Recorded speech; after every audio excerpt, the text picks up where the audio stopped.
Hello friends, in today session we are continuing economic Ghatna Chakra series जहां पे हम money and banking को पढ़ रहे थे and this is our part second video. So let's directly start our discussion जहां पे हमें आज शुरू करना था रिजर्व बैंक ऑफ इंडिया से, और ये सब प्रीवियस सेशन से मैं आपको पढ़ा चुका हूं जहां पे हमने मनी और उसके रिलेटेड बैंक हो गए, क्लासिफिकेशंस ऑफ बैंक हो गए, ये सब आपको समझा दिया था। और आज के सेशन में हमें स्टार्ट करना है reserve bank of India RBI से। और आरबीआई जानते हैं central bank of our India है, तो बैंकर्स टू दी बैंक्स भी कहा जाता है। ये सब जनरल फंक्शन आपको जो है कि बैंकिंग के थ्रू मैंने बता दिए थे। अब यहाँ पे पर्टिकुलरली ये टॉपिक जो है थोड़ा हाई यील्डिंग टॉपिक है जिससे क्वेश्चन ज़्यादा पूछे जाते हैं, तो इसको थोड़ा ध्यान से करना है। और यहाँ पे मैंने टेबल फॉर्मेट में ही पूरे नोट्स को किया है, तो आइए इसको ब्रीफली हम पढ़ते हैं। So let's start. आरबीआई के बारे में कुछ बेसिक फैक्ट्स जानिए। अब ये बेसिक फैक्ट्स क्या है कि इंस्टीट्यूशन है हमारा reserve bank of India. Nature क्या है, सेंट्रल बैंक ऑफ इंडिया है। ठीक, सेंट्रल बैंक ऑफ इंडिया कह लीजिए या बैंकर्स टू दी बैंक कह लीजिए या गवर्नमेंट बैंकर कह लीजिए, तो इसको जो है कि सेंट्रल बैंक ऑफ इंडिया कहा जाता है। कमेंस कब हुआ था? 1 अप्रैल 1935 में। ठीक, इट 1 अप्रैल 1935। इसके पीछे की एक बुक है डॉक्टर अम्बेडकर की, प्रॉब्लम ऑफ द रूपी, वहां से इसको ड्राइव किया जाता है। लीगल बेसिस है हमारा आरबीआई एक्ट 1934, और इससे पहले मैंने आपको समझा दिया था कैसे हमारा बैंक जो है इवॉल्व हुआ था। यहाँ पे कुछ प्राइवेट बैंक्स थे। ठीक, यहाँ पे आपको दिखाऊं बैंकिंग नोट्स में, तो इसका हिल्टन कमीशन और ये सब जो है मैं प्रीवियस सेशन में बता चुका हूँ। Let me show you. तो ये मैंने कहा था आपको नोट से पढ़ने के लिए। तो ब्रिटिश ट्रेडर्स हैं जिसमें कुछ प्राइवेट बैंक्स बनाए, फिर इंपीरियल बैंक बना, फिर यूएस का जो है कि ग्रेट डिप्रेशन आया, फिर इससे क्या क्या चीज़ें होती हैं। और इंडिया में जो है कि हिल्टन यंग कमेटी बैठती है फाइनेंशियल सेक्टर के लिए, सेटअप करती है, सेंट्रल बैंक इंडिया को देती है। ठीक, ये हमारा जो है कि इंडिया का पहला सेटअप बैंक था जो as a private bank start हुआ था with the sum of 5 crore rupees. ठीक, ये एक फैक्ट याद रखना है आपको, सम ऑफ 5 करोड़ रुपीज़ यहाँ पे लिखा होगा, देखिए। ठीक, तो इनिशियली यहाँ पे जो है कि रिकमेंडेशन किसकी आई? हिल्टन यंग कमीशन की, जिसे royal commission on the Indian company and Indian currency and finance कहते हैं। यहाँ पे इसका क्या था? प्राइवेट स्टेक होल्डर्स बैंक था। इनिशियली क्या था? ये एक प्राइवेट बैंक था जिसका सम अमाउंट जो है 5 करोड़ रुपीज था, but it is the nationalise in the 1949, 1949 में इसको नेशनलाइज किया गया, जहाँ पे ये फुल्ली ओन गवर्नमेंट एंटिटी बन गई। फिर ये जो है कि फुल्ली गवर्नमेंट ओन एंटिटी बन गई। देन यहाँ पे जो है कि पहला जो है इनिशियल हेडक्वार्टर कहाँ पे था इसका? इनिशियल सेंट्रल ऑफिस जो है कि कलकत्ता में था। फिर कलकत्ता से मुंबई में शिफ्ट कर दिया गया 1937 में। और importance of the central this office क्या है? यहाँ पे governor sits here and policies are formulated. मतलब आरबीआई का काम क्या है? जो गवर्नर ऑफ दी जो रहते हैं हमारे आरबीआई, यहीं पे जो है कि आपके बैठते हैं, और सारी पॉलिसीज जो हो गई हमारी मॉनेटरी पॉलिसी या बैंकिंग जो रिलेटेड पॉलिसी है उनको जो है कि यहाँ फॉर्मुलेट किया जाता है। यहाँ एक चीज़ से कंफ्यूज नहीं होना है। आरबीआई जो है स्टार्ट हुआ था 1935 में, बट वो नेशनलाइज हुआ था 1949 में। तो इस फैक्ट से आपको कंफ्यूज नहीं होना और ये क्वेश्चन गलत नहीं करना है। देन आगे बढ़ते हैं। ये प्रियम्बल लिखा है कि इसके प्रियम्बल में क्या लिखा है कि पर्पस क्या होगा। जैसे हमारे कॉन्स्टिट्यूशन का प्रियम्बल है, वैसे ही आरबीआई एक्ट का भी एक प्रियम्बल है जिससे वो बताता है कि फाउंडेशन फिलॉसफी क्या है इसकी, ये क्या क्या फंक्शन परफॉर्म करेगा। तो यहाँ पे पर्पस जो है regulation of the issues, bank notes, maintenance of the reserves. Broad objective क्या है? सिक्योर करना मॉनेटरी स्टेबिलिटी को। क्रेडिट एंड करेंसी में क्या है? ऑपरेट करना क्रेडिट एंड करेंसी सिस्टम को to the country advantage. Monetary policy, modern monetary policy को क्या करना? डिजाइन करना और चैलेंजेस मीट करना। मेंटेन करेगा प्राइस स्टेबिलिटी को। अदर कंसिडरेशन क्या है? यहाँ पे जो है कि objective of growth, economic growth को जो है कि साथ में लेते हुए चलेगा। और यहाँ पे अमेंडमेंट जो है रेफर है आपके जो है कि मैंने यहाँ पीडीएफ लिखा है। क्यों? ये चैट जीपीटी ने पीडीएफ लिख दिया है। ऐसा क्यों हुआ है? क्योंकि ये मेरे खुद के हैंड रिटन नोट्स थे, उसको मैंने जो है कि टेबल फॉर्मेट में कन्वर्ट कर दिया है। That's why referred in the PDF लिखा हुआ है ऐसे, तो इसको आप इग्नोर कर देंगे। तो यहाँ पे मई 2016 में अमेंडमेंट किया गया था एक्ट का। अब स्ट्रक्चर देखें तो ये ऑर्गेनाइजेशन का स्ट्रक्चर क्या है? यहाँ सेंट्रल बोर्ड ऑफ डायरेक्टर्स होते हैं। ठीक, हमारे आरबीआई का स्ट्रक्चर बता रहा हूँ, इसको भी ध्यान से समझिएगा। ऊपर से नीचे आ रहा है, फिर एक बार नीचे से भी समझा दूंगा। सेंट्रल बोर्ड ऑफ डायरेक्टर्स होते हैं, इसका कंपोजिशन अभी हम जस्ट इसके आगे देखेंगे टेबल में देखेंगे। फिर गवर्नर्स होते हैं, देन इनके नीचे जो है कि डिप्टी गवर्नर्स होते हैं। फिर डिप्टी गवर्नर्स के नीचे जो है काम करते हैं executive directors and principal chief general manager. आपने एक पोस्ट सुनी होगी, general manager, assistant general manager, manager. तो मैनेजर से एजीएम, एजीएम से जीएम, जीएम से जो है कि डीजीएम बनते हैं, डायरेक्टर जनरल मैनेजर। फिर प्रिंसिपल चीफ जनरल मैनेजर। तो प्रिंसिपल चीफ जनरल मैनेजर के अंडर कौन आते हैं? आपके चीफ जनरल मैनेजर। ठीक, फिर जनरल मैनेजर्स होते हैं, फिर डीजीएम्स होते हैं, डिप्टी जनरल मैनेजर, फिर असिस्टेंट जनरल मैनेजर, फिर इनके नीचे मैनेजर, फिर असिस्टेंट मैनेजर और सपोर्टिव स्टाफ। तो मतलब बेसिक जो है आरबीआई का स्ट्रक्चर क्या है, सबसे नीचे है सपोर्टिव स्टाफ रहेंगे, फिर असिस्टेंट मैनेजर्स आते हैं, फिर जो है कि आपके यहाँ पे मैनेजर्स आते हैं, देन ऊपर जो है कि आपके असिस्टेंट जनरल मैनेजर्स आते हैं। यहाँ पे आप एक कमेंट सेक्शन में मुझे बताइए, जो आरबीआई ग्रेड बी का फॉर्म निकलता है, आरबीआई ग्रेड बी का मैनेजर का, वो किस पोस्ट के निकलता है? क्या वो असिस्टेंट मैनेजर होते हैं कि असिस्टेंट जनरल मैनेजर्स होते हैं? Let me know in the comment section, क्योंकि यूपीएससी के जो एस्पिरेंट्स होते हैं उनका कोर जो है, कभी प्लान बी देखेंगे तो कभी यही प्लान मिलेगा आपको जो है कि आरबीआई ग्रेड बी का। तो आप कमेंट सेक्शन में जाके बताइए वो असिस्टेंट मैनेजर्स होता है कि एजीएम का। तो यहाँ से आप समझ गए होंगे कि हायरार्की क्या है। असिस्टेंट मैनेजर से manager, AGM, DGM, GM, then principal जो है कि आपके CGM, then PCGM, then executive, deputy governor, governor और एग्जीक्यूटिव डायरेक्टर्स। अब इनके बारे में थोड़ा सा जो है कि ब्रीफ करेंगे। ये सेंट्रल बोर्ड ऑफ डायरेक्टर क्या होता है, जैसे आपने सुना होगा, हमने पॉलिटी में पढ़ते हैं जब, तो आपका कौन सा एक्ट था, 1773 के बाद जो 1784 का एक्ट आया था, पिट्स इंडिया एक्ट, तो उसमें जो है कि आपका सेंट्रल बोर्ड ऑफ डायरेक्टर और सेंट्रल बोर्ड ऑफ डायरेक्टर और बोर्ड ऑफ कंट्रोल बना था। उसी तरीके से यहाँ पे भी आरबीआई के क्या है, सेंट्रल बोर्ड ऑफ डायरेक्टर है, जो क्या है, गवर्निंग बॉडी है हमारी आरबीआई की। अपॉइंट कौन करता है? Government of India under the legal basis of RBI act 1934। इसमें 5 ऑफिशियल आपके डायरेक्टर्स होते हैं, ठीक, 5 डायरेक्टर्स। और फुल टाइम मेंबर्स कौन होंगे? गवर्नर और not more then 4 deputy governors. Governor के साथ साथ 4 से अधिक जो है डिप्टी गवर्नर्स नहीं होंगे। तो ये इसका कंपोजिशन है, ये आप याद रखेंगे। सेंट्रल बोर्ड ऑफ डायरेक्टर में 5 ऑफिशियल डायरेक्टर और ये जो है कि आपके governor, not more than 5 deputy governors. Then इनका टर्म क्या रहता है? ये 5 साल से ज़्यादा के लिए जो है कि अपॉइंट नहीं किए जाते हैं। रीअपॉइंटेड हो सकते हैं, बिल्कुल हो सकते हैं। नॉन ऑफिशियल डायरेक्टर कितने रहेंगे? 16 रहेंगे इसमें, ठीक। सेंट्रल बोर्ड ऑफ डायरेक्टर में नॉन ऑफिशियल डायरेक्टर कितने रहेंगे? 16 रहेंगे। गवर्नमेंट नॉमिनेटेड मेंबर 10 जो है director from the various field और 2 गवर्नमेंट ऑफिशियल्स रहेंगे, ठीक, ये याद रखना है। फिर गवर्नमेंट ऑफिशियल्स में सेक्रेटरी आपके हो सकते हैं कहाँ से? डिपार्टमेंट ऑफ इकोनॉमिक अफेयर, और जो है secretary of department of financial affair. जो 2 गवर्नमेंट ऑफिशियल्स होंगे कौन होंगे? एक डिपार्टमेंट ऑफ इकोनॉमिक अफेयर के सेक्रेटरी रहेंगे और दूसरे डिपार्टमेंट ऑफ फाइनेंशियल अफेयर के सेक्रेटरी यहाँ पे आपको देखने को मिलेंगे। देन लोकल रिप्रेजेंटेशन 4 डायरेक्टर और जो है कि आपके 1 each from the 4 local boards. जो 4 लोकल बोर्ड्स रहेंगे यहाँ से जो है कि अपॉइंट किए जाते हैं। इनका term of non official director का देखिए 4 साल है। यहाँ जो ऑफिशियल डायरेक्टर्स है उनका क्या है? 5 साल से ज़्यादा नहीं, और वो रीअपॉइंटेड हो सकते हैं। जो ये नॉन ऑफिशियल डायरेक्टर है, जिसके 16 जो है नॉन ऑफिशियल डायरेक्टर, इनका टेन्योर क्या रहेगा? 4 साल का रहेगा। तो ये आपको ब्रीफली याद रखना है। मेन फंक्शन रहता है जनरल सुपरिटेंडेंस और direction of the RBI affairs. Then यहाँ पे एक है नेक्स्ट, आपका ये क्या पढ़ा दिया मैंने, central board of director. Then आता है बीएफएस, क्या होता है? Board for the financial supervision. अभी board for the financial supervision जो है 1994 में एस्टेब्लिश किया गया था। सेंट्रल बोर्ड ऑफ द क्या है? Committee for the central board है। यहाँ पे आरबीआई के जितने भी फाइनेंशियल सुपरविजन होते हैं इस रेगुलेशन के 1994 रेगुलेशन के अंडर चलते हैं। कंपोजिशन क्या होता है?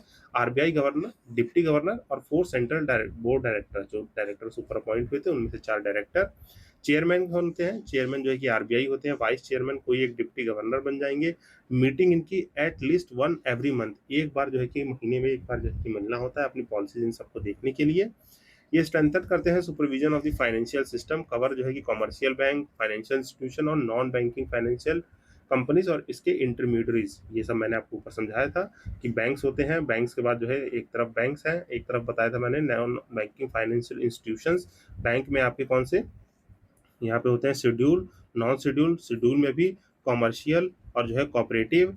और एनबीएफसीज में तो आपको बताए थे, all India financial institution, primary dealers है ना, कोर इन्वेस्टमेंट कंपनीज, देन जो है कि नॉन बैंकिंग फाइनेंशियल कंपनीज। तो इंस्टीट्यूशन में एनबीएफसीज एक जो है कि छोटा सा पार्ट है। तो ये सब आई होप आप रिलेट कर पा रहे होंगे।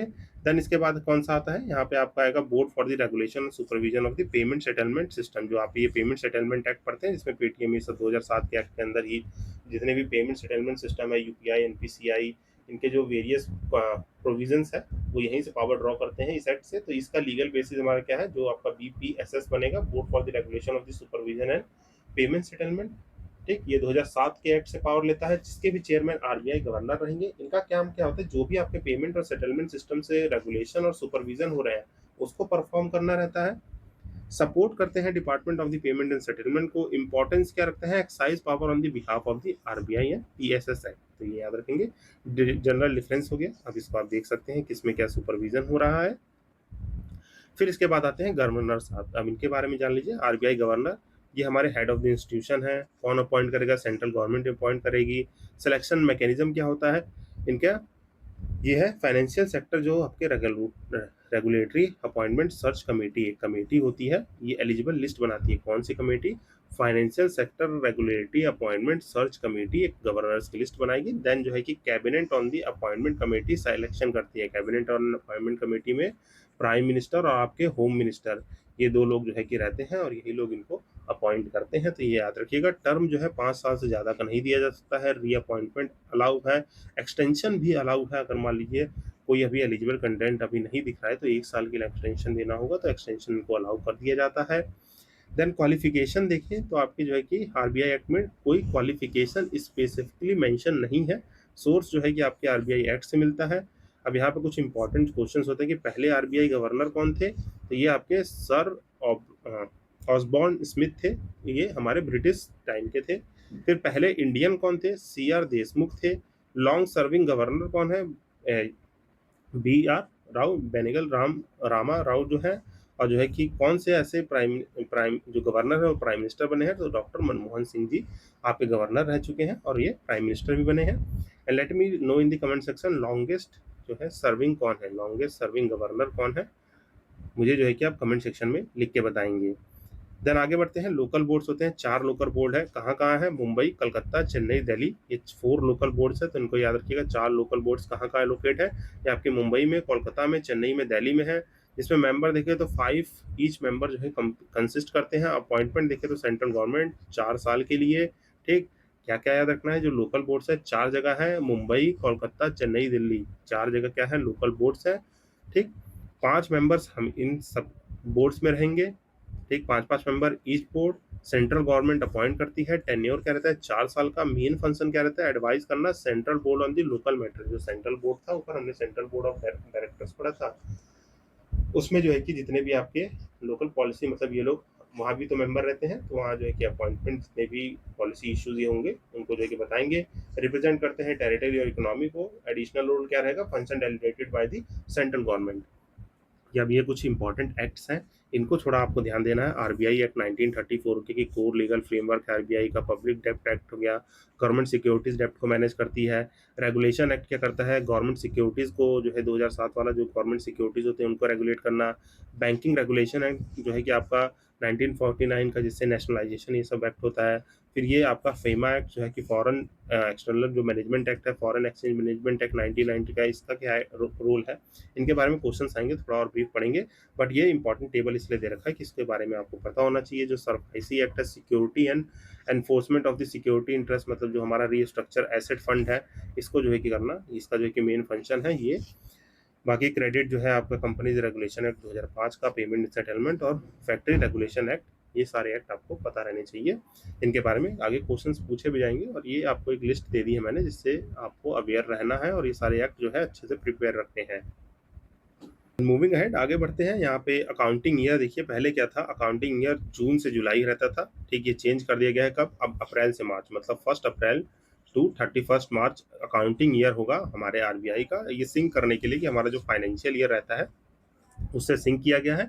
On the recommendation of the Bimal Jalal committee in the 2020-21 financial year में। तो ये आपको ब्रीफली याद रखना है। पहले अकाउंटिंग ईयर मतलब जैसे आरबीआई है, उसको भी तो अपने एसेट्स, लाइबिलिटी, जो इनके इनकम सोर्स और इन सबको काउंट करने के लिए कोई फाइनेंशियल ईयर जैसे हमारे बजट का होता है, वैसे accounting year of the RBI भी रहता है। पहले क्या था, जून जुलाई था, अब अप्रैल मार्च कर दिया गया है, तो ये ब्रीफली याद रखेंगे।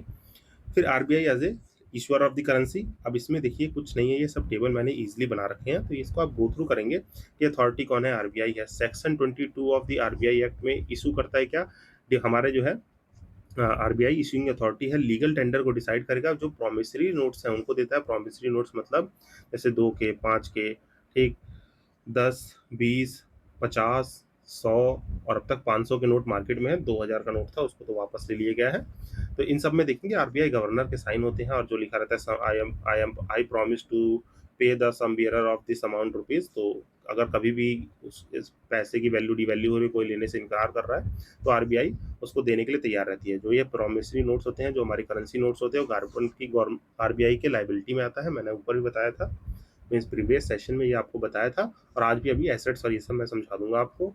फिर देखते हैं न्यू करेंसीज और न्यू महात्मा गांधी सीरीज कहा जाता है। गवर्नमेंट ऑफ इंडिया आरबीआई के एक रिकमेंडेशन के बेसिस पे इसको चेंज करती है। ठीक, इसमें जो भी आप देख रहे हैं कि क्या नोट पे रहेगा, कहाँ क्या डिज़ाइन रहता है, उसका काम आरबीआई करता है। उसमें देखेंगे कि पहले आप पुराने नोट्स देखें तो उसमें लक्ष्मी सरस्वती भी होते थे, अभी जो है कि हटा दिए गया। पीछे देखें तो सन चक्रास होते हैं, तो सन कोणार्क टेम्पल है, कोई टेम्पल की फिगर बनी रहती है, तो उसकी एक पूरी कमेटी होती है, डिसाइड होता है कि किस पे क्या रहेगा। ये लक्ष्मी की फोटो अभी किसी नोट पे ऐसा नहीं है शायद, ये तो मेरे को शायद माइंड में स्ट्राइक कर दिया कि यहाँ पे आम पार्टी के जो लीडर हैं अरविंद केजरीवाल, उन्होंने प्रपोजल भेजा था। से 3-4 साल पहले की बात है, 2023 में, वे बैक इन 23-24। तो ऐसे कोई शायद सीरीज नहीं थी जिसपे लक्ष्मी जी और सरस्वती जी की फोटो बनी हो, बट ये प्रपोजल भेजा गया था। तो वो प्रपोजल रिजेक्ट भी कर सकती है आरबीआई। ठीक, गवर्नमेंट रिजेक्ट कर सकती है, आरबीआई भी कर सकती है। तो एक डिज़ाइन जो मटेरियल होता है किस चीज़ से बनेगा, ये सोनली एक पूरी बाकायदा टीम के साथ होता है। तो बताने का पर्पज़ ये था। बाकी करेंसी डिस्ट्रीब्यूट होती है आपके, ये सब जानते हैं। अब ये क्या है, प्रिंटिंग प्रेस है। अब ये 4 चीज़ याद रखनी है। जो एसपीएमसीआईएल जो है कि आपके नासिक महाराष्ट्र में, देवास मध्य प्रदेश में, ये जो है कि आपकी मैसूर कर्नाटक में, और ये सॉल्बोनी वेस्ट बंगाल में। इनकी फुल फॉर्म जो है कि आप जो है कि देखता हूँ कितने बच्चे सीरियस होके कमेंट करते हैं। ये थोड़ा सा होमवर्क लीजिए जिससे आपके थोड़े दिमाग के जो है घोड़े दौड़े। ये क्या है, हैशटैग होमवर्क है। इनका जो है कि नाम जो है कमेंट जरूर करेंगे, कि इनके नाम कमेंट में जरूर लिखने हैं। मुझे चाहिए लिस्ट। आप जो है कि 1 2 3 4 करके चारों नाम कमेंट करेंगे। देखते हैं कितने बच्चे इस होमवर्क को करते हैं और सही से इसको कमेंट करके बताते हैं। फिर आगे बढ़ते हैं। यहाँ पे बैंक नोट्स और कॉइन में क्या डिफरेंस है। ये इशूड बाय आरबीआई होते हैं। कॉइन्स जो है गवर्नमेंट ऑफ इंडिया करती है। ये आरबीआई एक्ट 1934 से मैनेज होते हैं। ये कॉइनेज एक्ट जो है 2011 से मैनेज होते हैं। इशू होते हैं on the recommendation of the, ये हमारे जो है कि आरबीआई के रिकमेंडेशन पे बैंक नोट्स होते हैं। ये गवर्नमेंट के रिकमेंडेशन पे। ये करेंसी जो है प्रिंट करती है, 4 ऊपर एजेंसी बनाई, यहाँ गवर्नमेंट मिंट करती है इनको अलग अलग। तो गवर्नमेंट तो डायरेक्ट तो नहीं करेगी, इनके पास भी एजेंसीज होती हैं। इशू और डिस्ट्रीब्यूशन, मेनली डिस्ट्रीब्यूशन, यहाँ पे आरबीआई, यहाँ पे गवर्नमेंट। क्या है, लाइबिलिटी। ये जो भी नोट्स है वो आरबीआई की लाइबिलिटी है, और ये जो है कि आपकी गवर्नमेंट की है। अब ये कॉइन कहाँ कहाँ मिंट होते हैं, मुंबई में, हैदराबाद में, कोलकाता में, नोएडा में। 4 जगह जो है कि आपके कॉइन मिंट्स किए जाते हैं। तो ये आप बिल्कुल याद रखेंगे। देन यहाँ पे 1 रुपये का जो स्पेशल केस है उसको देख लीजिए, क्योंकि आप जानते हैं आरबीआई इसको इशू नहीं करता है। इस पे सिग्नेचर भी आपको फाइनेंशियल सेक्रेटरी के मिलते हैं। 1 रुपये notes are issued by the, liability होती है गवर्नमेंट की, ना कि आरबीआई की। तो इस क्वेश्चन आए तो गलत नहीं करना है। और ये रहता है, स्पेशल वर्डिंग रहती है गवर्नमेंट ऑफ इंडिया, वहाँ पे जो है कि गवर्नमेंट ऑफ इंडिया लिखा रहता है। लीगल टेंडर जो है कि आपका है, जो स्टेटेड इन पीडीएफ, फिर से जीटीपी ने लिख दिया है। लीगल टेंडर 1000 रुपये तक जो है कि अगर आप दे रहे हैं तो एक्सेप्ट किया जा सकता है।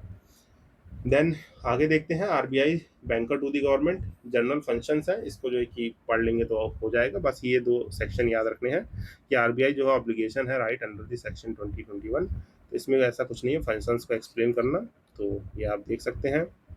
फिर सेम यही है, bankers to the banker, banker of the last resort. ठीक, डेप्ट एज ए डेप्ट मैनेजर कैसे काम करता है। तो इसमें जो है कि गाइस ये कहानी लिखी हुई है कि क्या है डेप्ट सर्विंग, इसको आप पढ़ भी लेंगे तो भी आपका काम हो जाएगा। इसमें ऐसा कुछ समझाने लायक है नहीं। अब यहाँ से मॉनेटरी पॉलिसी अलग से कराऊंगा, उसके अलग से टेबल बना रखे मैंने, तो ये देखना है। बाकी ये थोड़ा सा जो है रीडिंग पोर्शन है, तो यू कैन डू इट। ये कोऑपरेटिव बैंक से मैं बता चुका हूँ, इसलिए जो है कि मैं स्किप कर रहा हूँ इसको। ये आपको पीडीएफ में दूंगा तो वहाँ मेंशन रहेगा, तो काइंडली गो थ्रू इट। तो इससे जो कि आप गुजरेंगे। अभी आते हैं हम अपने मेन पार्ट पे, जो हमें पढ़ना है। It is the monetary policy. ये सब आप देख रहे हैं, जो भी आपके मैंने आपको समझाया होगा। Let me show you. ये इंपॉर्टेंट इंडेक्सेस हैं, क्या क्या इंपॉर्टेंट रिपोर्ट निकालता है, कौन कौन से सर्वे करता है। ठीक, ये क्या है, आरबीआई के जो इंपॉर्टेंट सर्वे हैं, इनको एक बार याद रखेंगे।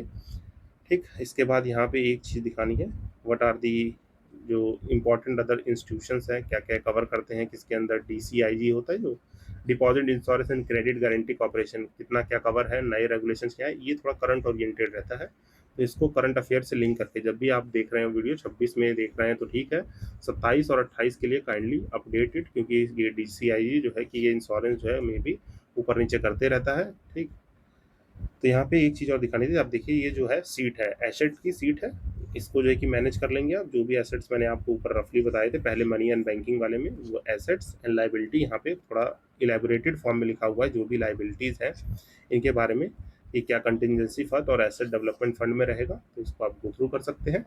अब आइए थोड़ा मॉनेटरी पॉलिसी जो है कि समझा देते हैं। ये नोट्स में देखेंगे तो थोड़ा सा ये रिटर्न फॉर्म में है, थोड़ा सा लंबा चौड़ा मैंने लिख दिया है कि नेशनलाइजेशन ऑफ द आरबीआई कब टेक प्लेस किया था, कैसे पावर ट्रांसफर, ये सब है। स्ट्रक्चर ऑफ द आरबीआई क्या रहेगा, ठीक है। आप देखिए ऑफिशियल डायरेक्टर गवर्नर 4 जो है ये रहेंगे, नॉन ऑफिशियल जो है कितने मेंबर, 16 मेंबर ये हो गए, 4 ये हो गए। तो ये सब जो है बातें आपकी लिखी हुई हैं, तो यहाँ से देख लेंगे। अब या तो देखिए कमेंट किया हो चाहे ना किया हो, ये आगे आपकी full forms, Holi own institution है आरबीआई की, तो इसको यहाँ से आप देख लेंगे, ठीक। फिर भी आप कमेंट में जरूर जाके लिखेंगे जिससे आपको ये याद रहे। फिर आगे देखते हैं फंक्शंस ऑफ द आरबीआई। ऊपर जो इलेबोरेटेड टेबल फॉर्म में थे वो यहाँ भी आपको फंक्शंस दिए हुए हैं टेबल फॉर्म में। करेंसी नोट्स क्या क्या है ये आप ब्रीफली देख सकते हैं, ठीक। आरबीआई के एक्सपेंडिचर ये सब। अब पढ़ना है मॉनेटरी पॉलिसी। देखिए मैंने आपको 2 चीज़ समझाई थी, एक फिजिकल पॉलिसी होता है, एक मॉनेटरी पॉलिसी। इसको जो है कि रीड कर लेंगे तो ये समझ में आ जाएगा। अब इसके बीच में क्या है, फिजिकल पॉलिसी मैंने बताया गवर्नमेंट की स्पेंडिंग और टैक्सेशन को हम क्या कहते हैं, फिजिकल पॉलिसी कहते हैं। गवर्नमेंट इसको मैनेज करती है, ठीक। गवर्नमेंट जो है कि बजट बनाएगी, इसको मैनेज करेगी, tax, expenditure, borrowing, overall economic management कहते हैं। मॉनेटरी पॉलिसी कौन हैंडल करता है, रिजर्व बैंक ऑफ इंडिया। जो मनी सप्लाई और इंटरेस्ट रेट हो गया, जैसे आपका रेपो रेट, सीएलआर, एसएलआर, ये ओपन मार्केट ऑपरेशन। और ये हमारा डायरेक्ट क्वेश्चन पूछा गया था प्रीलिम्स 2015 में यूपीएससी ने, कि मॉनेटरी पॉलिसी का मेन फंक्शंस क्या है, मतलब मनी सप्लाई और इंटरेस्ट रेट, और क्या क्या टूल्स रहते हैं, व्हाट आर दी टूल्स। तो ये हमारे सारे टूल्स थे जो मैनेज करते हैं, और अदर भी हैं जो अभी नीचे पढ़ेंगे, क्योंकि इसमें 2 टूल्स आते हैं, एक आते हैं क्वांटिटेटिव और दूसरे आते हैं क्वालिटेटिव, ठीक। 2 तरह के टूल होते हैं, क्वांटिटेटिव एंड क्वालिटेटिव टूल्स।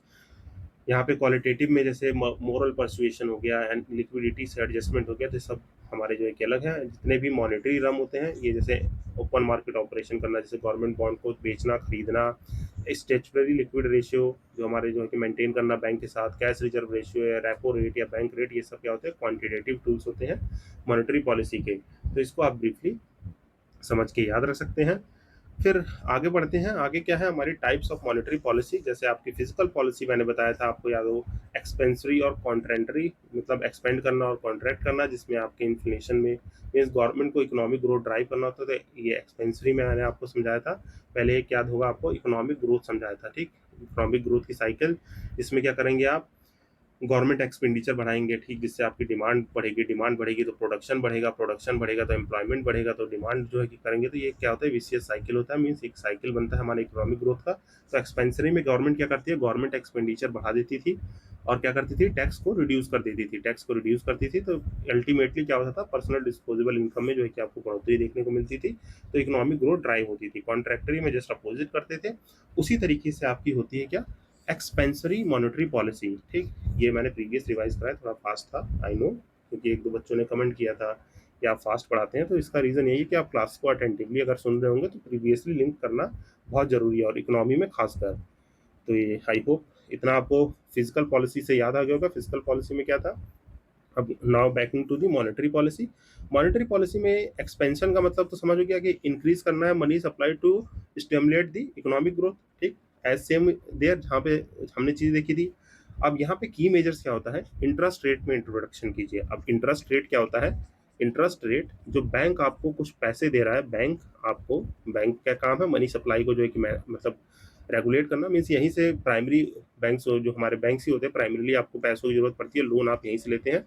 तो अगर आपके इंटरेस्ट रेट बैंक ने कम कर दिए तो सीधी सी बात है, इंटरेस्ट रेट कम हो गया तो पैसा ज़्यादा उठाओगे। पहले 100 रुपये का लोन मान लीजिए 6% इंटरेस्ट में मिल रहा था, 5% में मिल रहा है, तो 100 पे जहाँ 106 रुपये देने थे अब 105 रुपये देने पड़ रहे हैं। तो reduction in the interest rate कर दिया जाता है, जिससे आपके पास मनी सप्लाई बढ़ जाए।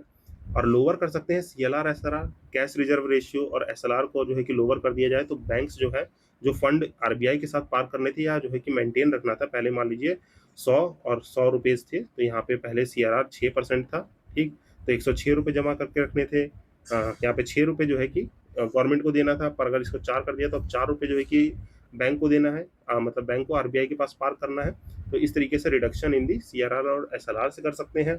फिर आरबीआई परचेज कर ले गवर्नमेंट सिक्योरिटीज। अब गवर्नमेंट सिक्योरिटी मार्केट में जाके आरबीआई क्या कर रही है, बाय कर रही है आपकी गवर्नमेंट सिक्योरिटीज़ को। अगर गवर्नमेंट सिक्योरिटीज़ बाय करेगी तो क्या करेगी? पैसा देगी, जो है कि आपका मनी क्या है? मनी जो है मार्केट में एंटर करेगा। मनी मार्केट में एंटर करेगा तो लोगों के हैंड में, पब्लिक हैंड में जो है पैसा ज़्यादा आएगा, ठीक? करेंसी जो है सर्कुलेट ज़्यादा करेगी। तो ये सब काम होते हैं एक्सपेंड करने के। इसे हमारा जो है कि कंजम्पशन और इन्वेस्टमेंट को बूस्ट करता है, बिज़नेस एक्टिविटी बढ़ाता है, रिड्यूस करता है अनएम्प्लॉयमेंट को। बट एक्सेसिव यूज़, मतलब इसको बहुत ज़्यादा कर दिया तो क्या ड्रॉबैक हो जाएगा? इन्फ्लेशन और हाइपर इन्फ्लेशन आ सकता है, मतलब महंगाई बहुत बढ़ सकती है। जो चीज़ या तो अफोर्डेबली नॉर्मल रेट में 100 रुपए की मिलनी चाहिए थी, अगर ये चीज़ को मैनेज करने के लिए, अगर हमें इकोनॉमिक ग्रोथ को ड्राइव करने के लिए, इन्फ्लेशन देखिए नेचुरल चीज़ है, मतलब थोड़ा बहुत बढ़े तो ठीक है, बट ये अचानक से क्या होगा? अगर मनी सप्लाई ज़्यादा होगी तो यही 100 की चीज़ जो है 110 की हो जाएगी, तो इसे इन्फ्लेशन कहते हैं। 10% जो है कि इन्फ्लेशन बहुत बड़ी बात होती है। फॉर एग्जाम्पल समझाया ये, तो हाइपर इन्फ्लेशन ये सब हमारे केस बन जाते हैं एक्सपेंसरी में। जस्ट अपोजिट है कॉन्ट्रैक्ट करना, मतलब मनी सप्लाई को घटा दो, और इन सबको घटाने के लिए इन सब का जस्ट अपोजिट कर दो। अगर इंटरेस्ट रेट बैंक बढ़ा देगा तो 100 रुपये का इंटरेस्ट रेट पहले 6 दे रहा था, अब 7% या 8% पे देगा, आप अपने आप ऑटोमेटिकली पैसा कम लेना शुरू कर दोगे। तो ये सब होता है, ये थोड़ा इकोनॉमिक स्लो डाउन कर देता है। बट आपका जो ये इन्फ्लेशन कॉज हुआ है, या मनी सप्लाई जो है कि क्यों मनी ये कॉन्ट्रैक्ट क्यों करना पड़ रहा है? क्योंकि मनी सप्लाई ज़्यादा है। मनी सप्लाई ज़्यादा है तो मनी को जो है कि आपको सकआउट करना पड़ेगा मार्केट में। तो यहाँ पे क्या हुआ था? गवर्नमेंट सिक्योरिटीज खरीदी थी, यहाँ पे आरबीआई सेल करेगी कि अब वापस से खरीदो। तो सेल करेगी तो मतलब मान लो कोई गवर्नमेंट सिक्योरिटी है जीसैक, उसको सेल किया जा रहा है, ठीक? यहाँ पे बॉन्ड दिए जा रहे हैं। तो ये सब ब्रीफली आप समझ सकते हैं। तो आई होप ये दोनों में आपको बेसिक डिफरेंस समझ में आ गया होगा कि यहाँ पे एक्सपेंसरी और कॉन्ट्रैक्टरी मॉनेटरी पॉलिसी हमारी क्या है। फिर आगे देखते हैं, यहाँ पे इंस्टीट्यूशनल फ्रेमवर्क क्या था। पहले देखिए 2016 से पहले और 16 के बाद में इसमें कुछ जो है कि चेंजेस आए हैं। 16 से पहले RBI governor has the soul authority, technical committee जो है कि एडवाइजरी रहती थी और गवर्नर कुड वीटो डिसीजन।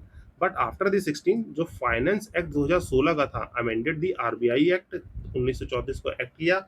यहाँ पे एक मॉनेटरी पॉलिसी एमपीसी बन गई, मॉनेटरी पॉलिसी कमेटी बन गई। पहले जो है कि ऐसी कोई स्पेशल कमेटी नहीं थी, जिसका कंपोजिशन थोड़ा इंपॉर्टेंट है, अभी आगे देखेंगे, ठीक? और यहाँ पे ये कमेटी बेस्ड जो था, मॉनेटरी पॉलिसी के डिसीजन अब कमेटी बेस्ड होने लगे। ये प्रीलिम्स में भी पूछा गया था यूपीएससी के। अब यहाँ से देखिए जो हमारी फ्लेक्सिबल इन्फ्लेशन टारगेट फ्रेमवर्क है, ये क्या है? इसका बैकग्राउंड देखिए तो आपका इंट्रोड्यूस 2016 में किया गया। कौन से मॉनेटरी फ्रेमवर्क एग्रीमेंट के थ्रू? आरबीआई एक्ट जो है कि लिंक करता है एक्सप्लिसिटली मॉनेटरी पॉलिसी को। की फीचर्स क्या है? इन्फ्लेशन को करंट टारगेट रखना है, ठीक? यहाँ पे 4% से लेके ±2% रहता है। ±2% का मतलब मैक्सिमम 6% और मिनिमम 2%। इससे जो है कि इसी रेंज में रहना चाहिए और आइडियली 4% पे मेंटेन करके रखना है। एडवांटेज और कॉन्स क्या है इसको पढ़ लेंगे, इसमें ऐसा कुछ नहीं है, ये समझ में आ जाएगा कि मतलब ड्रॉबैक्स क्या है, एडवांटेज क्या है। मतलब रिड्यूस करेगा इन्फ्लेशन को, ठीक? इंप्रूव करेगा ट्रांसपेरेंसी एंड प्रेडिक्टेबिलिटी, एनहेंस करेगा आरबीआई की अकाउंटेबिलिटी को। लिमिटेशंस क्या है? ये टारगेट जो है रेस्ट्रिक्ट कर सकते हैं आरबीआई की फ्लेक्सिबिलिटी को। डिफिकल्ट है रिस्पॉन्ड करना effectively to the money supply shock. अगर मनी सप्लाई शॉक लगा मीन्स यहाँ पे मनी को हमारे मार्केट में ज़्यादा पुश करना या ज़्यादा सब कर लिया, तो ये जो है कि money supply shock supply side में जो है कि डिस्ट्रप्शन कॉज कर सकता है। तो ये सब कुछ लिमिटेशन थे। अब ये याद रखना है मॉनेटरी पॉलिसी की जो की प्रोविजंस है, देखेंगे ये 6 मेंबर कमेटी रहती है, ठीक? ये याद रखना है। इसका कंपोजिशन देखें तो आरबीआई गवर्नर क्या रहेंगे? चेयरमैन रहेंगे। Deputy governor incharge of the monetary policy. One जो है कि आपके आरबीआई के बोर्ड नॉमिनी रहेंगे और 3 मेंबर जो है एक्सपर्ट कमेटी गवर्नमेंट अपनी तरफ से देगी। तो ये 6 मेंबर की कमेटी हो गई। तो ये आप ब्रीफली याद रख सकते हैं, मॉनेटरी पॉलिसी कमेटी आपको याद रखना है। इसी के साथ साथ एक और कमेटी है यहाँ पे, इसके बारे में भी आपको जानना चाहिए। एक मिनट गाइस।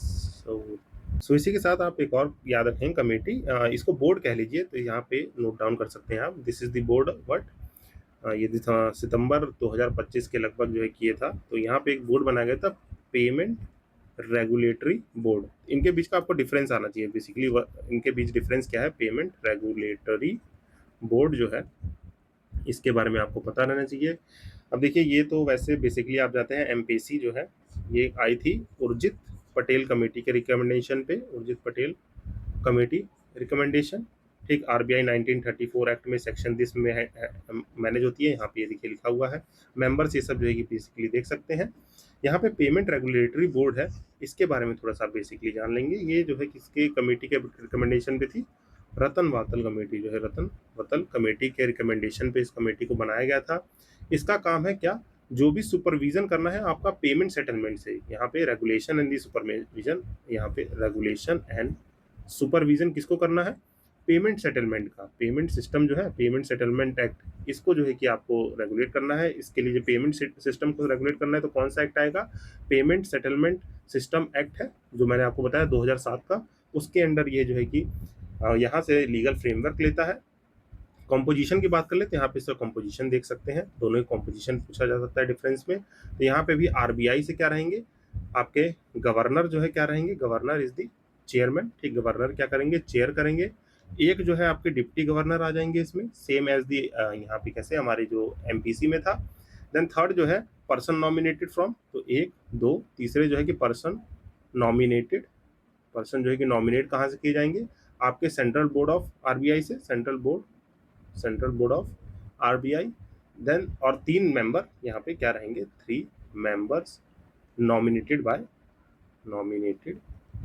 बाय गवर्नमेंट, ठीक। तो आप कहेंगे सर इसमें डिफरेंस क्या है, आप यहीं से डायरेक्ट बोल देते हैं। जी हाँ, ये दोनों ही आपके यहाँ पे सेम है, यहाँ पे याद रखिएगा कंपोजिशन दोनों का ही सेम है, तो इसको आप बेसिकली याद रख सकते हैं।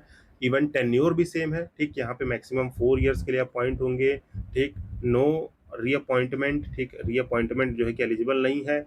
यहाँ पे ये देखिए मिलते हैं क्या, एटलीस्ट 4 टाइम्स, ये इनको 4 टाइम ईयर में मिलना पड़ता है, इनको 2 टाइम्स ए ईयर मिलेंगे, ठीक, 2 टाइम्स ए ईयर, मतलब साल में 2 बार जो है कि मिल लेंगे। इनका जो है कि इतना एटलीस्ट 2 टाइम्स है, इनका जो है कि एटलीस्ट 4 टाइम्स है। इतनी मीटिंग आपको याद रखनी है। देन आगे बढ़ते हैं, यहाँ पे अब टूल्स आ गए। अब इन टूल्स को समझने के लिए हम देखते हैं। पहला चीज है बैंक रेट।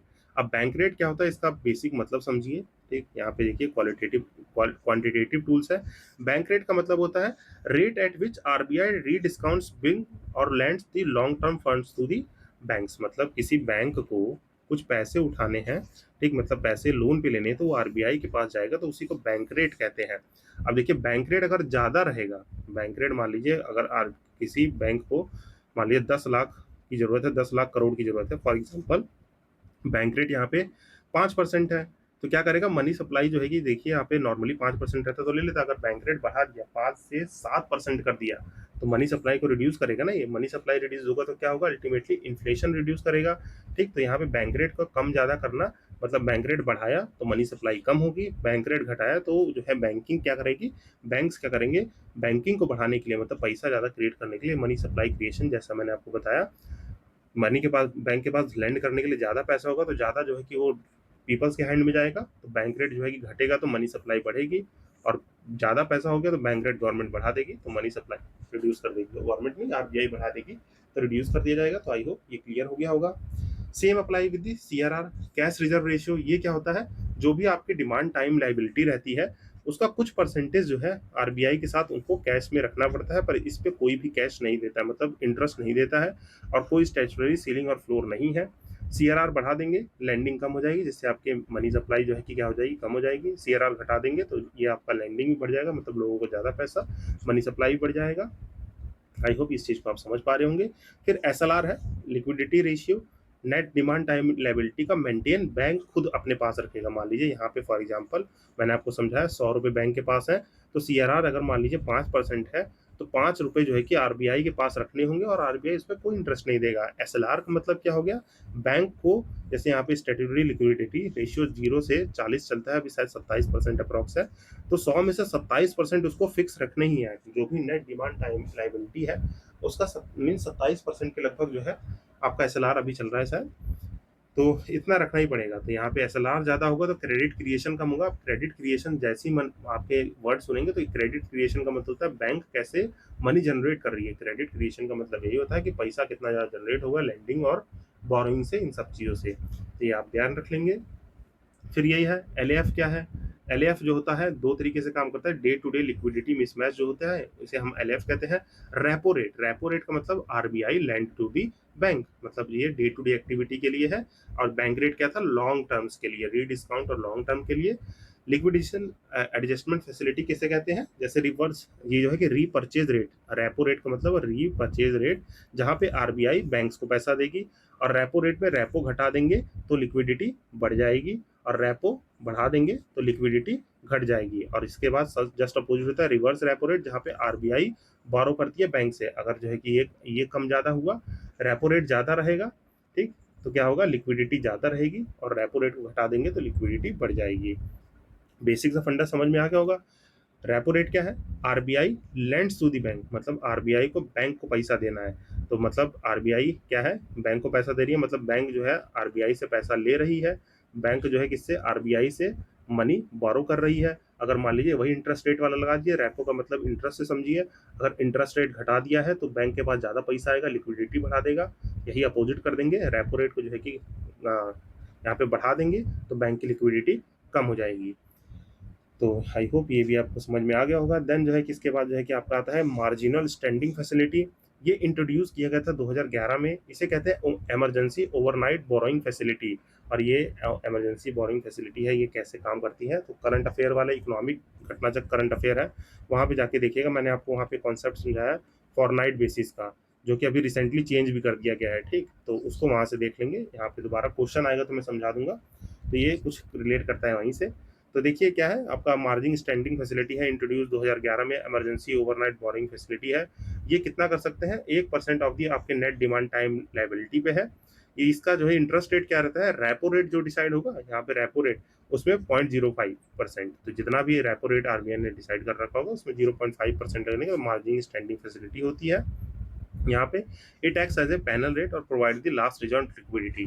किसी भी बैंक के पास चार्ज शीट में मिसमैच हो गया या उससे जो है कि अचानक से पैसों की जरूरत पड़ी, तो बैंक्स आपस में भी इंटरचेंज कर सकते हैं पैसे। मान लीजिए एसबीआई है और यहाँ पे बैंक ऑफ बड़ौदा है, तो यहाँ पे आपस में ओवरनाइट ट्रांजेक्शन की जैसे होता है ना, भाई तू मुझे पैसा दे दे कल तुझे वापस कर दूंगा, तो लाइक दैट सीन ये ओवरनाइट बेसिस पे होता है।